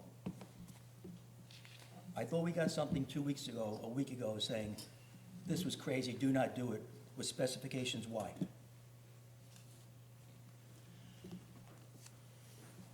The recommendations from the engineering department, it's up to, it's up to the board to make the decision. We're recommending it. It's something that can be considered. Depends on what the bond is and some of the language, and some of the information that was transferred around. What that maintenance bond is something that is not just an insurance thing. I don't know, though. Greg could have to address that. And how I do don't we know the deal with answer. one? Okay, just to be clear, that the bond hasn't been submitted yet in its final form for the one you voted on last week. But Councilman Borelli's position is, it's not a bond, but it's cash remaining on the contract. And the contractor's incentive is, like to have the cash and pay a premium to post a bond. And if there's an issue, your requirement is then to call on the surety rather than to withhold payment to the contractor on some portion of the remainder of the money you're holding if there's an issue in the retainage period, which is the 1 year. So at this point, I don't have the maintenance bond in its final form that was proposed. Part of that, and again, it's completely discretionary, but part of what was voted on is that releases of liens from the sub, an affidavit of no liens from the GC, all of that together with the bond before anything would be released. I don't have it at this particular point, and I'm assuming I'm going to get it for review in the near future. But it is discretionary, and the question is, how can you do it for one and you can do it for the other, or not do it for another? It's because it's discretionary. And with Councilman Lupinacci's question about, can we put it in the contract that it can't be done? Yes, but you can also waive any provision of the contract mutually that you wish. So it's in there because you usually keep that particular 5% in. But if you're, I would say that if you're satisfied with the contractor's job, performance on the job, you would consider it. And if you're not, then you would be less likely to. But that's something you're going to do on a case-by-case basis. Why, how could it be discretionary? How can we tell somebody no after we just did it? Why wouldn't they just sue us? But you're allowed to exercise your discretion in voting on anything. They may, I'm not saying they won't, but I don't have a particular concern about you doing it for one and not doing it for the other from that perspective. But it does present you with the issue when the next contractor comes in, and the one after that, and the one after that. I agree. But each one of our contracts does have the retainage verbiage Virtually included. every public works contract Everyone, has a 5% retainage for 1 year at the completion of the job. And again, the only time it ever came up, to the best of my recollection, was in 2008 or 2009 on the Sewer 1 Extension 3 job, and it was done. But that's one incident in 12 years, so not a whole lot of precedent for it, one way or the other. I don't recall it being requested again before last week. Last week, yeah. All right. Rich, could you follow up Say what and I'm find out those municipalities in the I will near do that. I have vicinity that as would a be doing note this? to get back to you. Okay. Because again, I mean, I agree, cash is what we would rather have, and this is something that we would be holding back for final punch list items, for making sure that you guys are satisfied. But then again, if you guys are satisfied and you're saying we're good to go, And We so should these also- jobs, we are satisfied and the jobs are good to go, right? So, right, it makes sense. So this is just fitting the requirement of, it gives us a year to make sure that nothing just catastrophically fails in that time, and here we go, we could get Correct. something from it. Good, thank you. All right. All right. Rich, 10, consider request to lift mandatory water restrictions for Carmel Water District Number 4. so B&J, the operators of Water 4, advise the engineering department that the water restrictions at Water 4 can be lifted at this time as the system is functioning normally. Those dry wells now have water in them again. We concur with the assessment and recommend that the mandatory restrictions be withdrawn. And it has to be voted on by the board, and a resolution has to be passed for us to lift that. Okay. Any questions, comments regarding the lifting of the water restrictions in Carmel Water 4? Fixed it. Engineering Department's recommending that it be lifted. Okay. So, ladies and gentlemen, that completes the agenda items for this evening's Town Board work session. If there's anybody who would like to come up at this time and comment on any of the agenda items that we just covered, come on up to the podium now. Mr. Butler, Good evening. how are you? Fantastic. John Butler, Carmel Water District Number 2, Hamlet of Carmel. Wanted to ask about agenda item number 4, the water storage tank rehabilitation resolution. Not unusual for me. I'm confused. What exactly is, what are we paying for here? What is this project? Develop design plans and specifications to go out to bid so that the tanks are rehabilitated correctly. Okay. So this is just an engineering study, a design and Consultant, engineering study? correct. So that's going to, I think we said 8 to 12 months to completion? No, their estimate was 7 months. Oh, okay, 7 months. And so what would be the estimate for the completion of the overall project? That's what Councilman Schneider was referring to Sorry, I before. missed it. Oh. Poor focus. That on my part. 18 months would be the max, but 12 that's would for be the entire really project. hopeful, 18 is really Right. achievable. Gotcha. Could I piggyback off one of your questions? Sure. What did Pittsburgh Tank do Yeah. if this company now is going to do the design? I thought Pittsburgh Tank did the inspection and gave basically what had to be done for each tank. Correct, they gave isn't the that they gave the recommendation, it was not a design, it was saying, hey, you gotta do this, you gotta do that, you gotta do this, right? So, And that was, how much was the total on that? no, 20, I don't know off the top of my head, I don't wanna 3 guess. million. Oh, no, millions is what their estimate was, 2. Oh, their estimate was probably $600,000 to do that work. For all the tanks everywhere, not just a single Okay. tank. All the Okay, I different thought that it tanks was to a lot more upgrade than them, that for some reason. per their recommendation, it was about 600,000.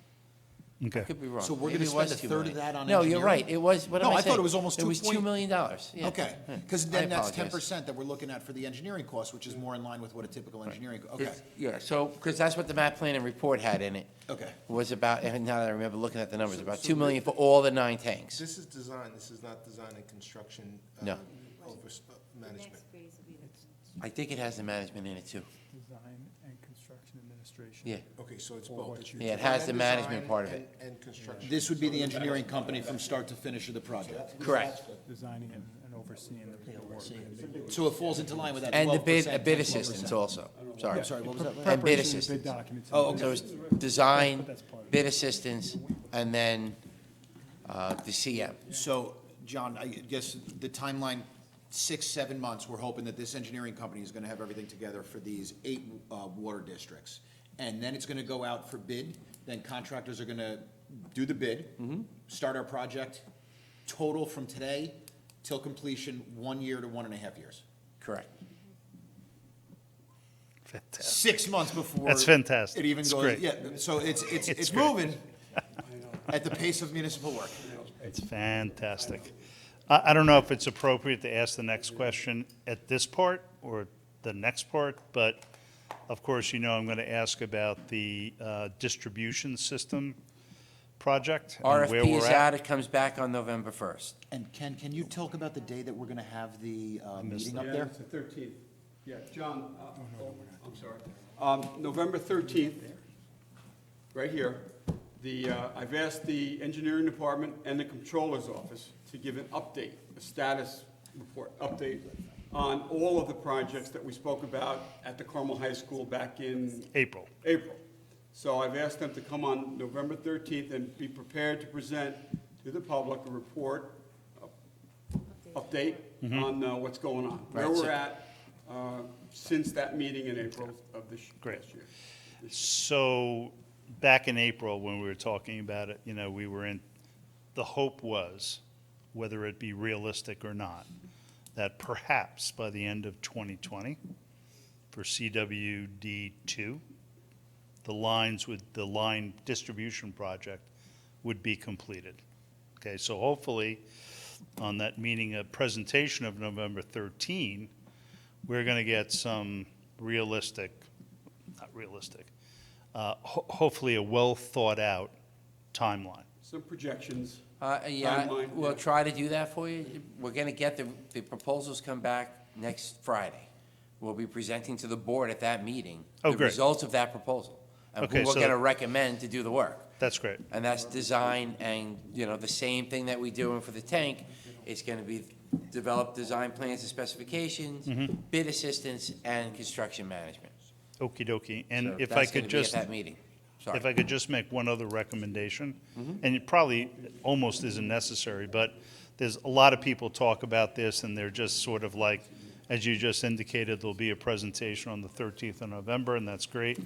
If there could be some sort of follow-up, just on the website, every 6 weeks, maybe every 8 weeks, hey, here's where we are right now, and here's where we're heading, because people want to know. They just simply want to know what's going on. Because to be perfectly frank, and it's kind of stating the obvious, the condition of the water continues to degenerate almost exponentially. So, when people understand that there is an end to the nightmare, that's great.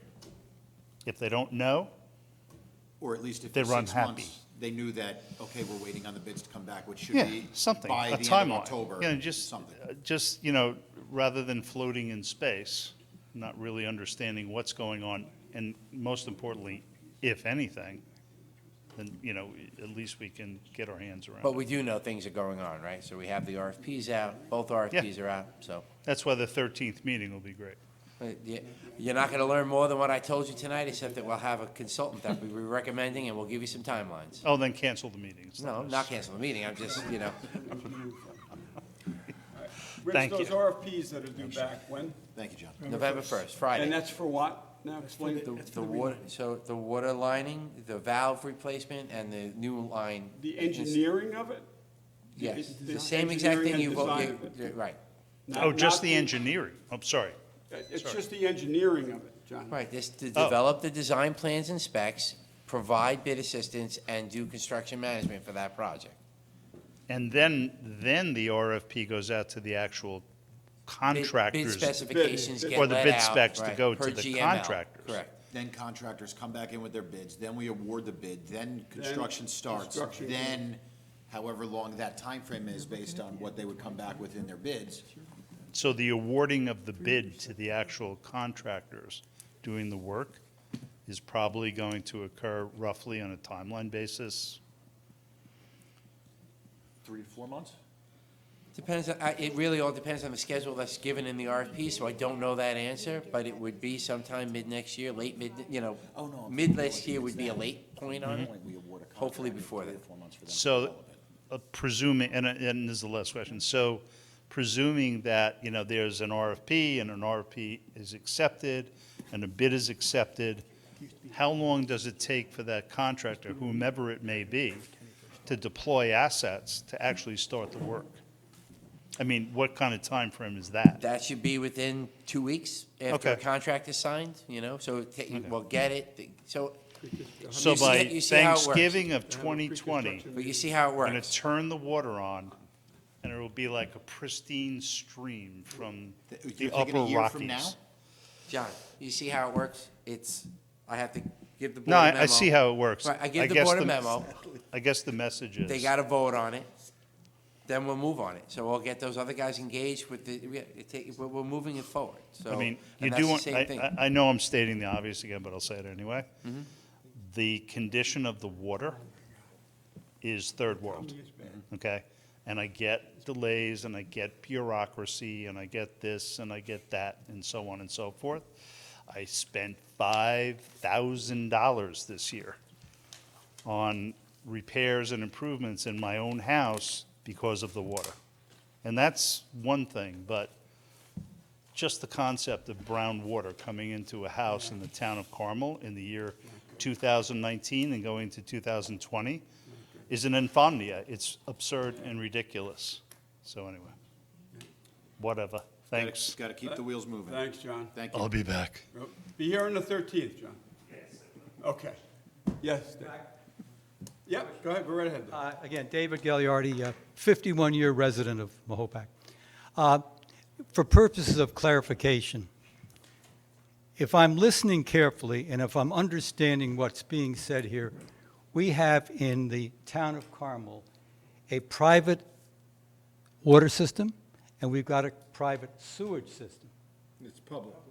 Private and public. We have both public and private. That's what I mean, private and public, right? That's, Yeah, we only handle the public side, yeah, no, I know, but there that's are what we private have. systems that are out there as well. Yeah, that's why I say for clarification, it's not a criticism. No, no, so. I mean, I pay for Suez water. That's a private private water, one. We can't private control water what they system, do. okay? Yep. Some people have a part of a public water system, as Mr. Butler just And we bill them directly for everything. correctly. So, but they're separate apart. There's no intention on the town to ever make all the septic systems one or to make all the water systems one. As far, To now, make them all one was something that was actually discussed when we were talking about a reassessment. Yeah. But it's something that's, I think, engineering-wise, near impossible to calculate because of past debt, assets. okay.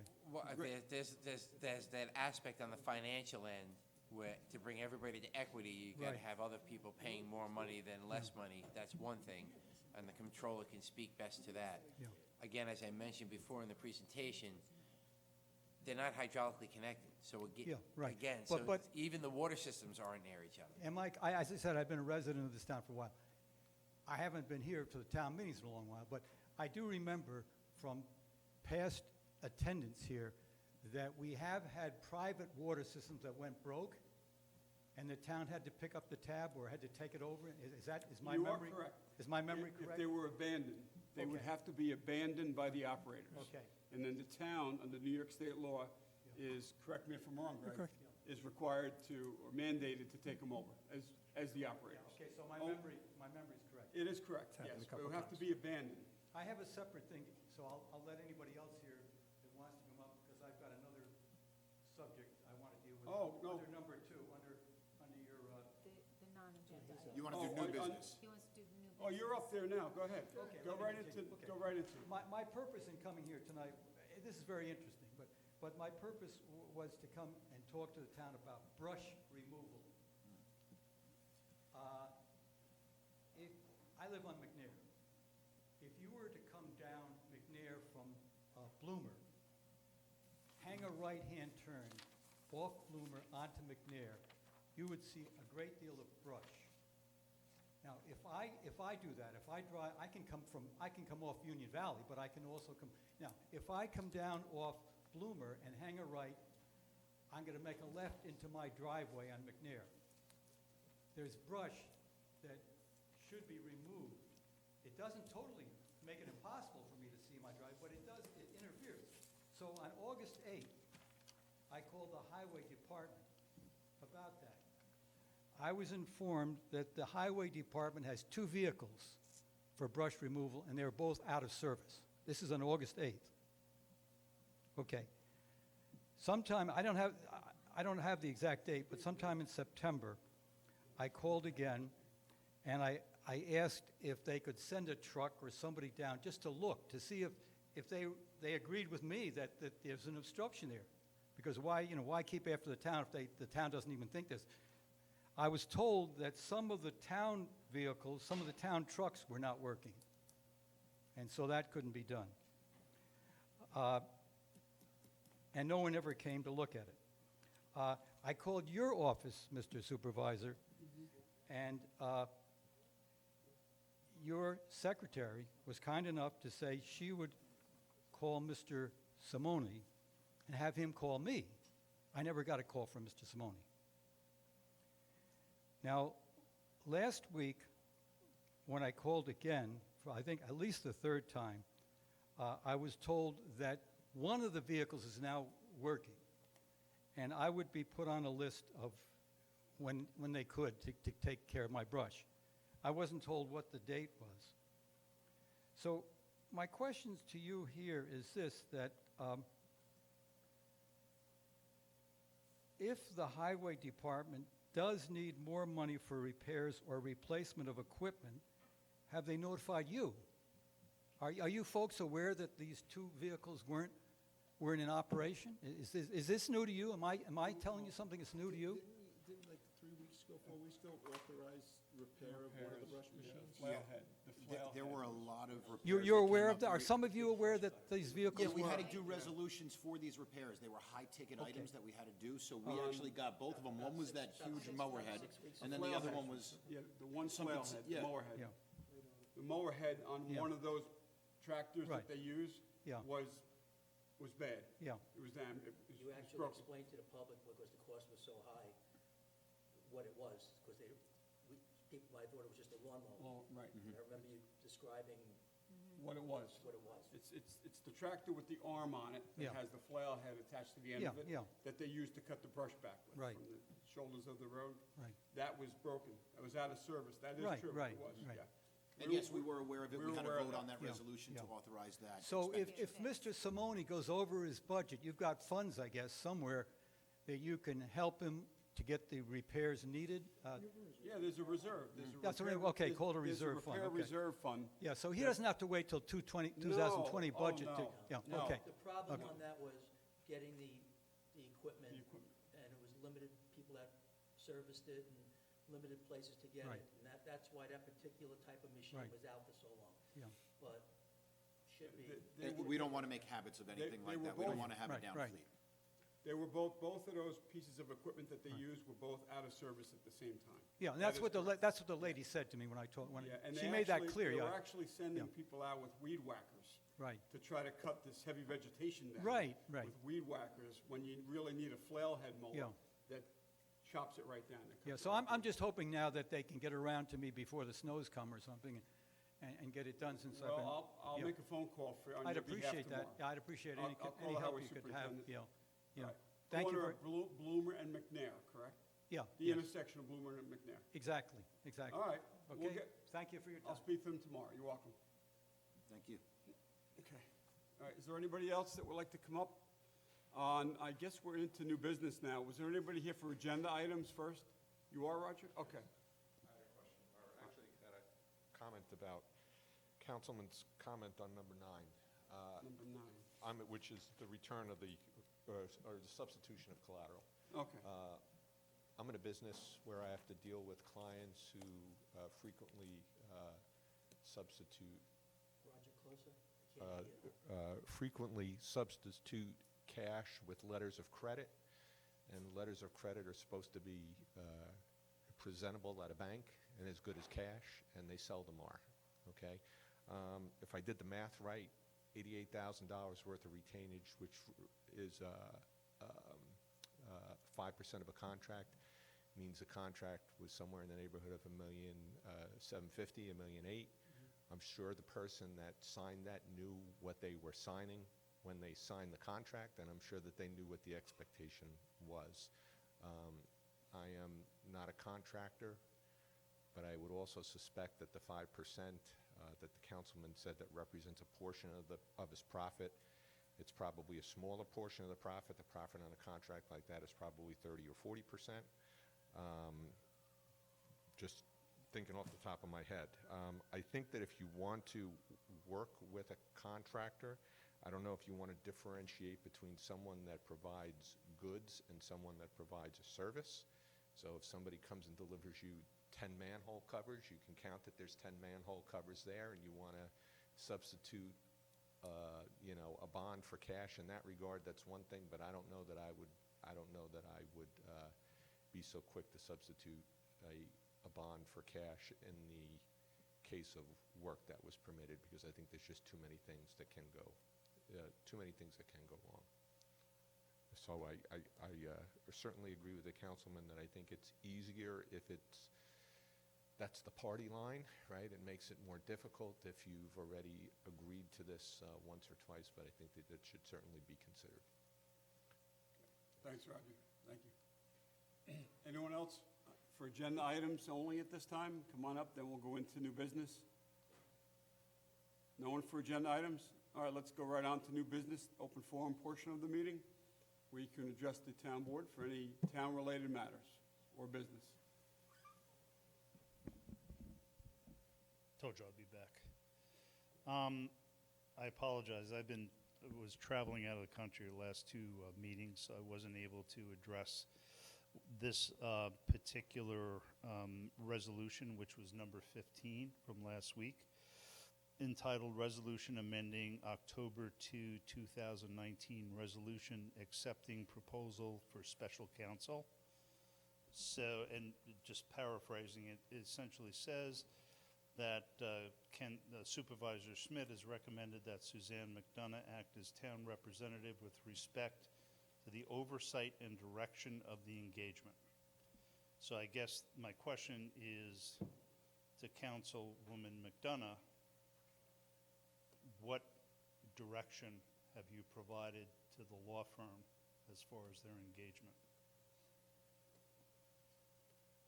When they call me, I pick up the phone and whatever they discuss or need to know, I give them, like this past week, I can't say a lot of things because it's going on, but I believe this past week, they just did, actually Monday and Tuesday. Monday and Tuesday, they did interviews. So they call me up, I'm gonna do interviews, can you have any help? Boom, that's it. Why can't you talk about what was discussed with them? What do you mean, what was discussed with them? I'm saying you can't I'm not gonna go discuss into every it. single thing that somebody calls and tells me about, if that's what you're asking. No, I'm saying You just- if yes, someone so asks you, question to your answer, yes.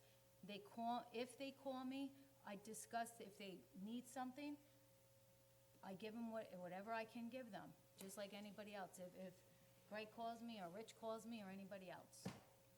my question is, and again, I'm not being a wise guy here, I'm really trying to figure out, especially in the context of what I understand the potential costs here are, which I think is going to be a minimum of $40,000 It could plus. be. And I just look at it in the context of some of the numbers that we're discussing for vital things like infrastructure, et cetera, and it gets to be Yeah. into those numbers. So, when one hire, again, I'm not being, I'm not being difficult here, but when one hires anyone, be it an attorney, an accountant, or anyone else, they provide to them instructions and direction as to the services and the work and the ultimate work product that they're going to provide. And so my question in this particular case is just that. What direction and instruction has been given to this law firm as respects the matter for which they were retained? What is their? Do their job. To do their job. That's not an answer. What is their job? That's an answer. I'm- And I'm surprised that you never came up 4 years ago, 6 years ago, and asked me the same question when we hired Jackson Lewis to do arbitration.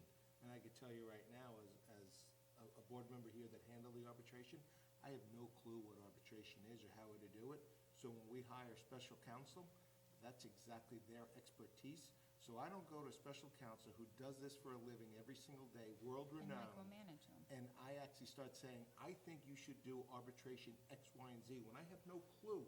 So you're asking Ms. McDonough, saying, when they're doing an investigation of working with the DEC, DEP, and we have a violation from the DEP, the town is under violation. If you've read the articles, you've been away for 2 weeks, I'll tell you, the town is under violation of the DEP agreement of 1938 or 39 and 1957. So I don't know what Councilwoman McDonough says, but I could tell you from on this side, it's a loaded question because you don't know what to tell special counsel. That's why you hire the That's why we experts hire them. and the special counsel. I mean, I just was reading and learning about the 1939 agreement. I didn't even know it existed until the DEP sent us that letter. I was actually shocked that we were in violation of a 1939 agreement. So, I mean, to come up here and say, what have you directed them? And you can make the face of it's a loaded question because you didn't do it for arbitration, and now you're doing it for this, and you've never asked us, do we question or argue with Councilman, I'm sorry, with Council Greg Fulchetti or Joe Charbonneau? So, I mean, what answer are you looking for? We're gonna let the experts do their job, and they're the experts. That's why we went to a New York firm, because they have to deal with Putnam County, they have to deal with the DEC, they have to deal with the DEP, and they're doing an investigation of our violation. So if you think anybody on this board right here, except for maybe council, is versed on all the things that law firm has to do, I find that a difficult question to answer. And I think that's why Susie's reluctant, because Susie's like, how do I answer that question for you? I mean, a layperson is supposed to tell a world-renowned law firm what to do. Hey, John? Can I Near respond, him. please, to that, if you don't mind? Number one, the arbitration you're referring to, I have no idea what you're talking about. So there's no context in terms of anything that you just said. Number two, and most importantly, the reason I'm raising the point and asking the questions has nothing to do with the merits of any matter at hand. It has to do with the cost that the town and the taxpayers, such as myself, are incurring in the matter. I do not have anything, opinions, thoughts, certainly information or anything else as to the matter at hand.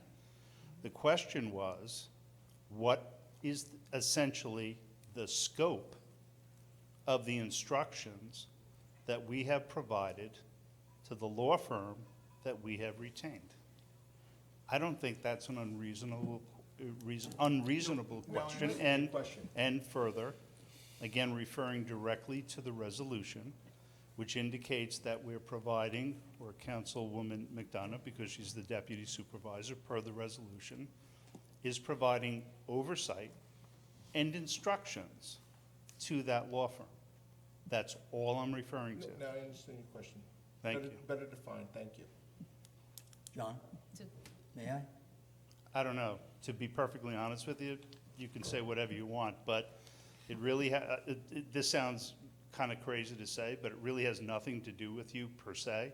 It has to do with The the matter taxes. involves you, but the question So, has to all do right, so with the exposure from a financial point of view So to from the a fin- town and the taxpayer. Okay, I've so taken from a that- financial standpoint, Mr. Lupinacci has said it week after week, okay?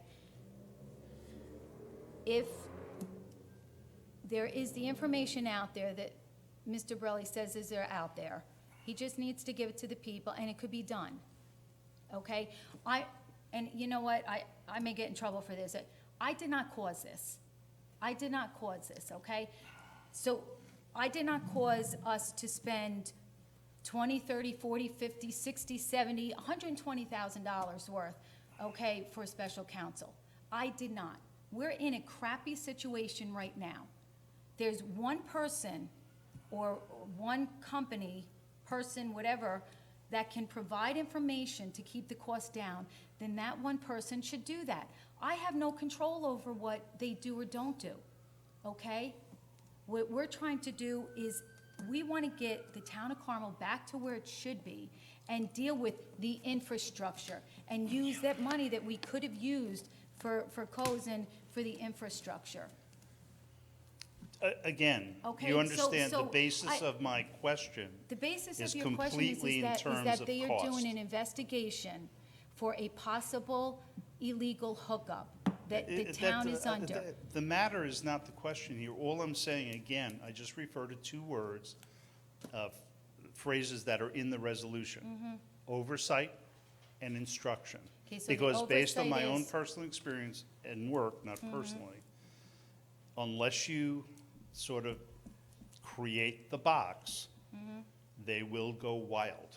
So the And over- there will be partner charges, there will be associates, there'll be other associates. You're You'll right. have 4, 5, right. 6 people in the firm charging on hours upon hours upon Well, hours. during the interviews, for the oversight, they needed 2 days' worth of interviews. 2 people were there to the interviews for the 2 days, okay? So did we oversight that? Yes. We got the place for the people to meet, and we gave the times of the people to go, all right? If I can, John, I'm just I'm- going to ask one question, I'm I'll bring not it to an gonna- end. It's a really, Yeah, I'm it's a not very gonna- straightforward I'm not going to question. keep Could I on going simplify into this it. for We you? hired outside How counsel. are we being billed? Are we being billed on a monthly basis, quarterly basis? How are we being billed? Just because that will provide the opportunity for for you guys to look and see, hey, this is what's going on, this is what we're being billed for, and Right. give you the opportunity to inquire, why do we have 4 associates working on this when, I just don't Mm-hmm. When you get it. could, right. John, may I take it for a I second? agree with that. We will be getting a bill. I'm going to ask for something at least monthly, Yeah, if that's not reasonable. more. Yeah. And an entire like breakdown of it. I Yeah, just yeah, don't that's- want, which hey, is- it's $10,000 for the month. Which is standard I'd operating want, you know, the procedure. day, kind of what they did, who worked on it. Yeah. So yes, and to Exactly. that That's is all I what we want, will be getting. honestly, that's Yes. the only reason With the I even finances, raised yes. the point, because of just from a fiscal, financial point of view. Yep. Because as I said, if you don't kind of rein these guys Oh, in, sure. it doesn't, not this firm, any firm, we all know, it can just go Any- wild. Any invoice we get, yes, I agree. Okay, thanks. Thank you. Appreciate it. John, 1 second. Sure. For you and the taxpayers, I've instructed my attorneys, and I am paying for it out of my pocket, to Article 78, the Town of Carmel, and the Board of Health, and the DEP, to get in front of a judge and to explain why the Town of Carmel asked the DEP to stop their investigation, and why it's in an attorney's hands now. So I have taken my money and my partner's money, okay, hired an attorney. It should have been filed yesterday, today, or tomorrow.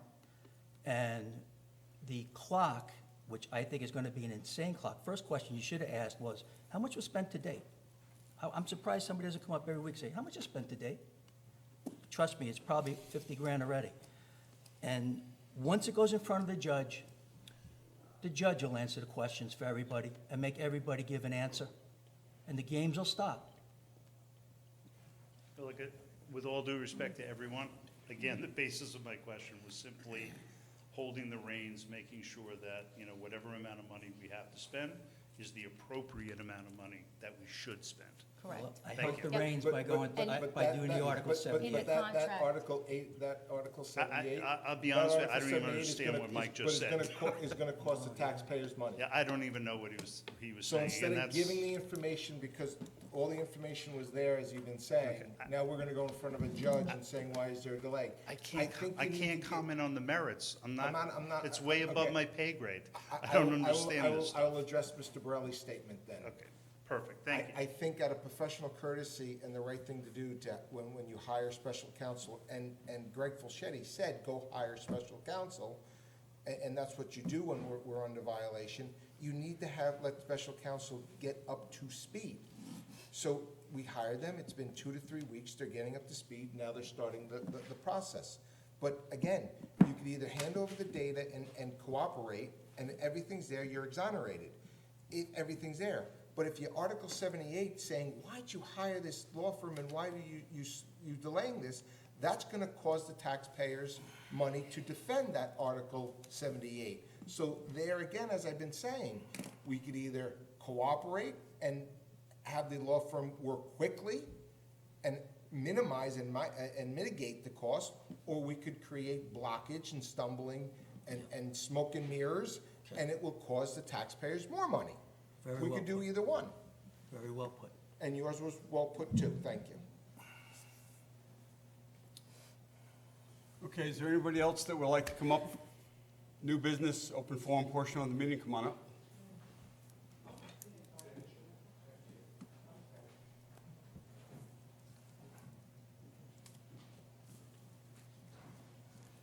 Well, we have Jean Hopper. Good evening. How are you, Gene? I'm well. How are you guys? Good.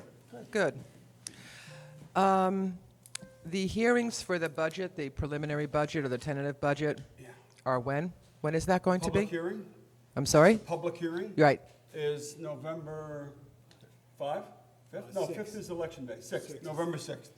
The 6th. Wednesday, November 6th. And that is what? A hearing on the, On public hearing on the propo- preliminary? On the proposed budget. On the Preliminary budget. You did your proposal. I did my proposed, so Right, it's on the okay. preliminary. just so the taxpayers know it. We're listening to what's going on. We've heard a lot. We had a great presentation and what's happening now in town, what's going on. you guys are proposing a pay increase for the town board, am I correct? Yes. Okay.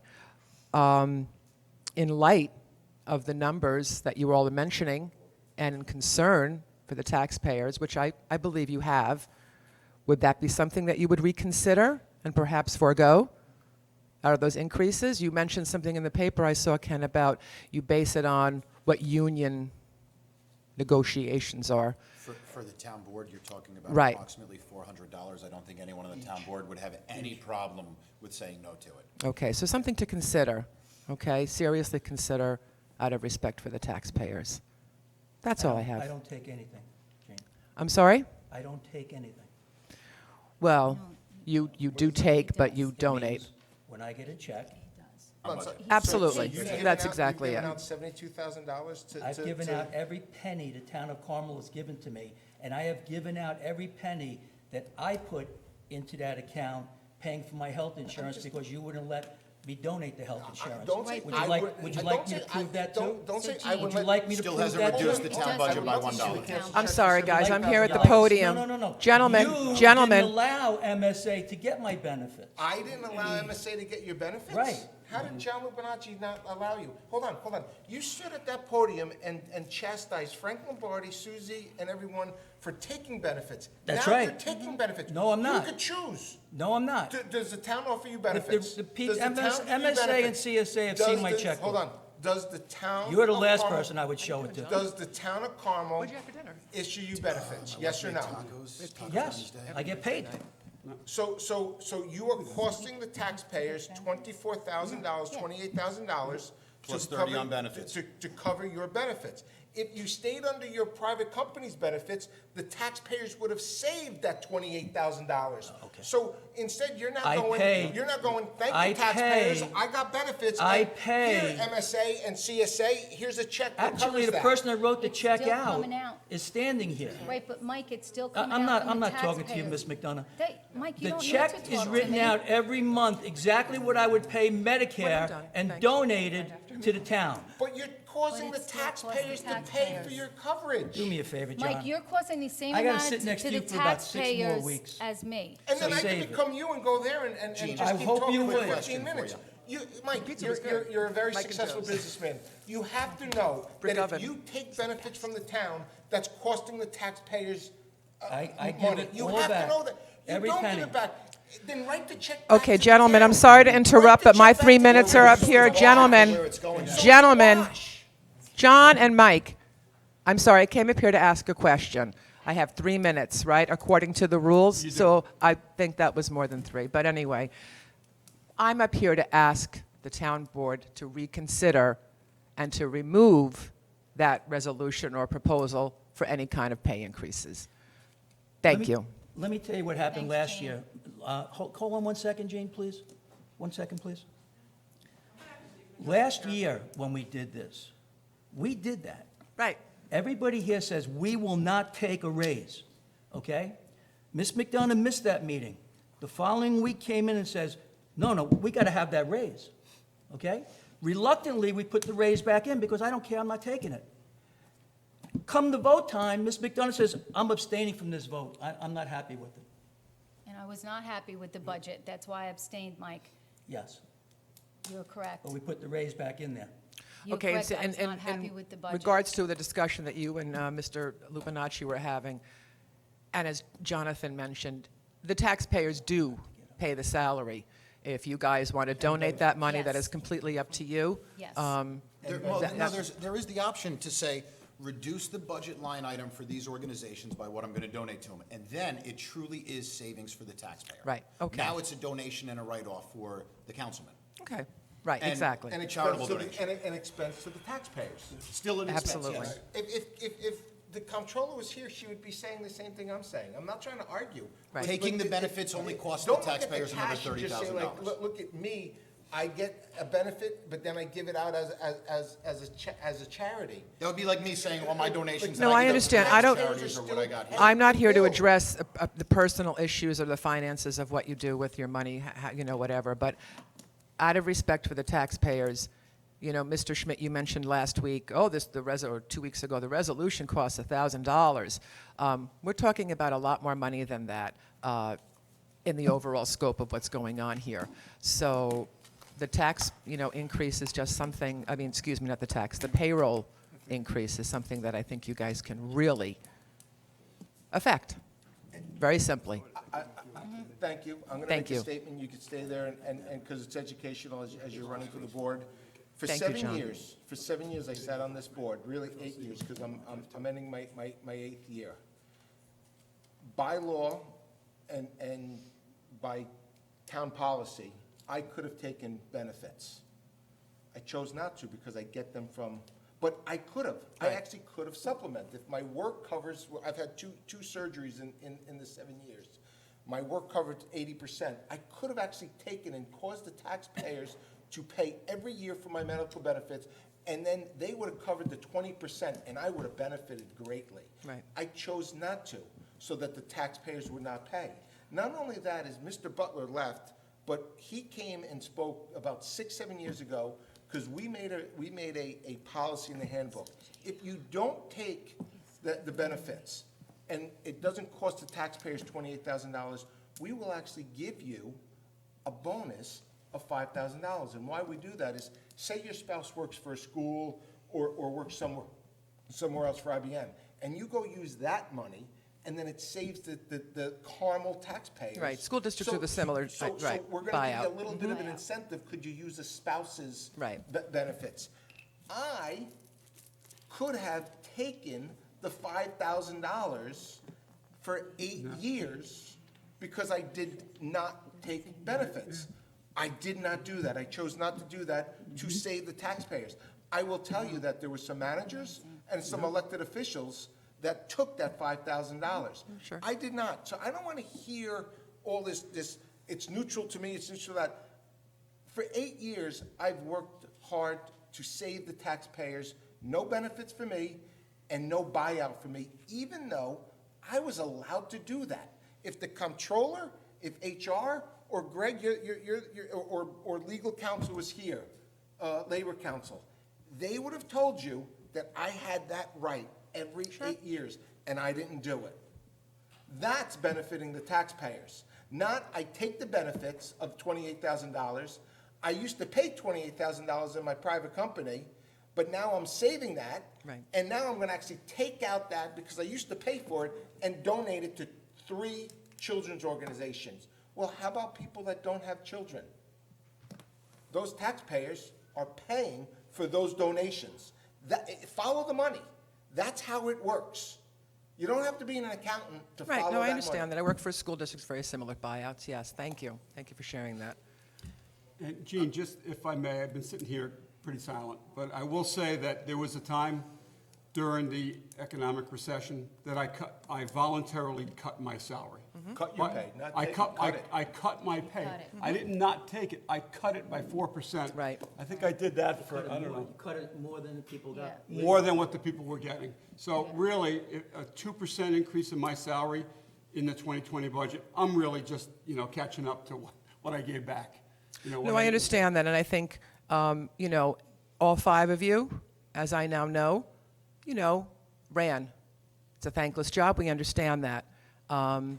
And the reason that we do it is because we really care about the town, right? We want to have good leadership, good guidance, share with our residents and the citizens our insights. So that's, yes, absolutely, I think what an elected official should be doing.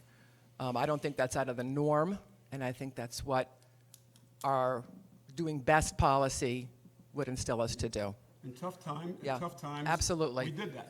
And Not in everybody well, in did. tough times, the residents, also have There were cutbacks others and that whatever did it else too, in their not own everybody, lives. 'cause it was So, voluntary, but- right, and people are struggling, they have to do the same thing in their own lives, too. Yeah. Thank you. Thanks, Gene. Thank you. Roger?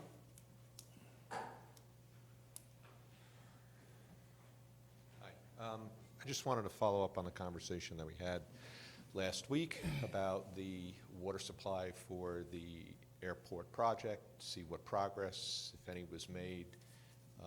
with regard to the testing that was supposed to be done and the generation of a timeline. Do you have that from, I was just looking to see if we have it. Do you want me to cover some stuff, Yeah, Kenny, yeah, that Ken. when you and I spoke? yeah. So the timeline I don't have, because I don't have it in front of me, but Right there. Jimmy is putting something together. There's two options right now for the water. It's Putnam County Well 7 at the golf course, and Lake McGregor surface water. And they are, after speaking with Jimmy and speaking with the engineers, and I don't have any of it in writing, but speaking to them, they are dual tracking testing of both. They're looking at a hydrologist is looking at the quality and Yield, right? and yield And the and yield. the quality and quantity of the well. And they are also contracting a environmentalist to look at what any environmental impact could be on the lake by drawing out, 20, 30,000 gallons during a irrigation cycle. That is being done. The well should be being tested next week. And a proposal to the environmentalists, I just found out today in executive session with Jimmy, not in executive session, going into executive session, because we talked about the budget, that they are contracting with a Not 11, 10. environmentalist. 10. Hopefully, during this week, I will get more information on that. I have nothing in writing outside of what I'm telling you, and I spoke to Jimmy. Kenny and I spoke to Jimmy, and we spoke to Jeff Catamo of Insight Engineering, who is the construction oversight firm. So that is the update as of right now of what we're doing, and hopefully next week we will have more information for you. Okay, so we don't have any ballpark on the time frame that it might take the hydrologist to do The well should take a testing? couple days. Okay, so the Like testing on the 2 or 3 well. days. But then what about the testing on the impact for the draw from the lake? That is being looked into right now, so hopefully next week I will be able to tell you a timeline on what that hydrologist, environmentalist will tell us on how long that study should take. I've asked that question, so hopefully we will. I thought I Get that recall in. someone saying a 40-day test period for the drawdown No, on the that. 40-day was, the 45 was what we're doing right now, the temporary period from when we started to November 15 was a 45-day temporary test that as we were So this is drawing while it we're down, gathering data right now. They were, Insight is gathering data, but now the residents of the lake and the engineer feels that we should get a, the residents of Lake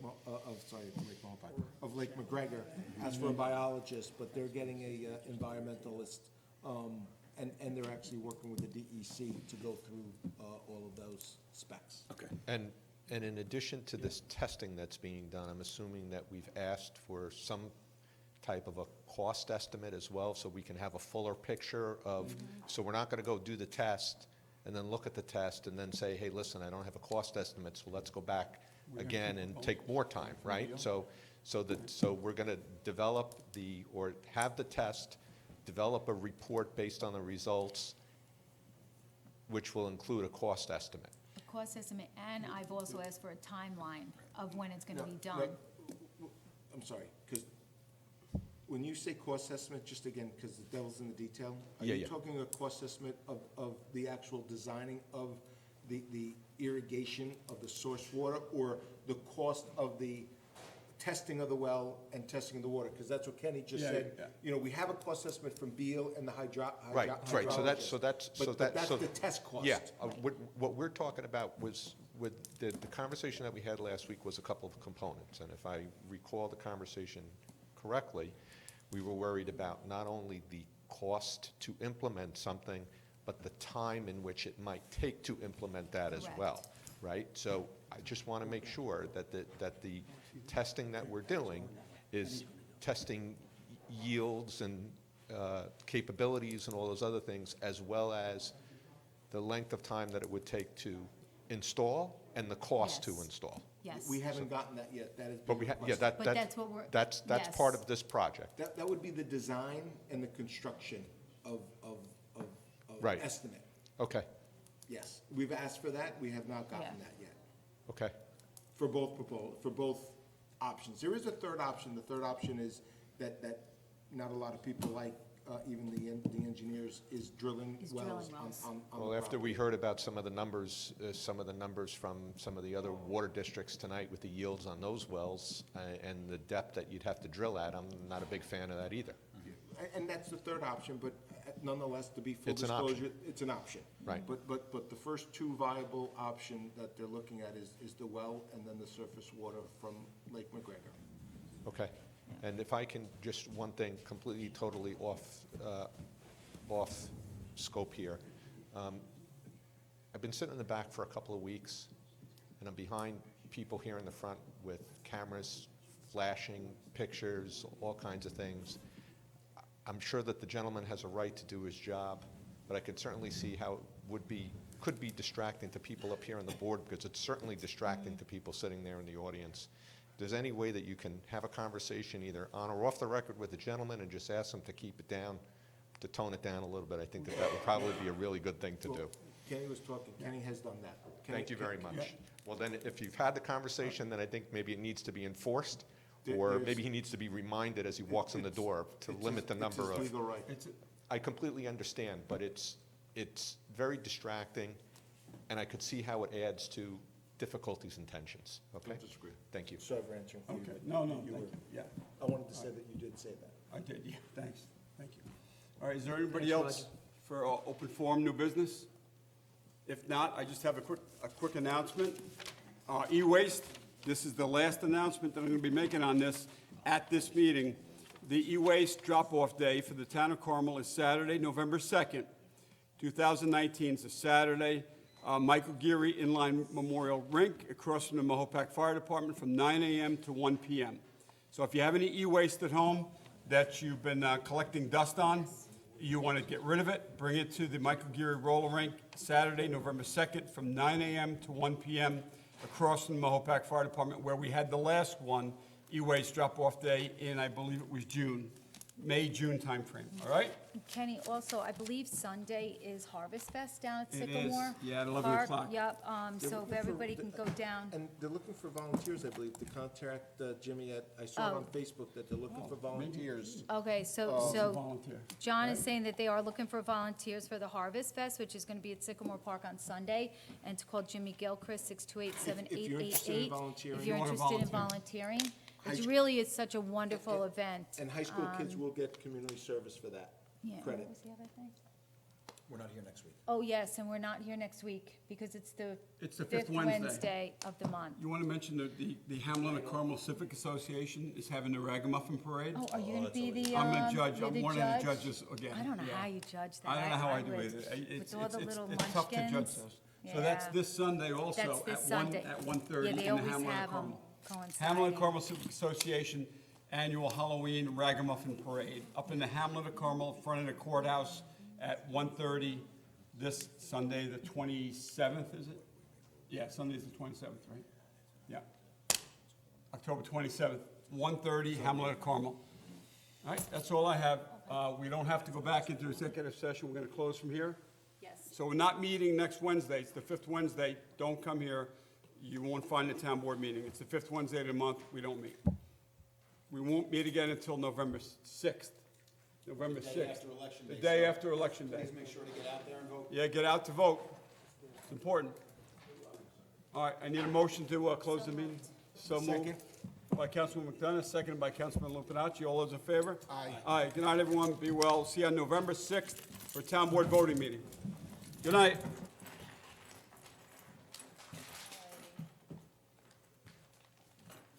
So you can for next week? Yeah, it's brutal. It's brutal, isn't it? I remember when you were doing Well, no, they want to have a executive session We'll do that.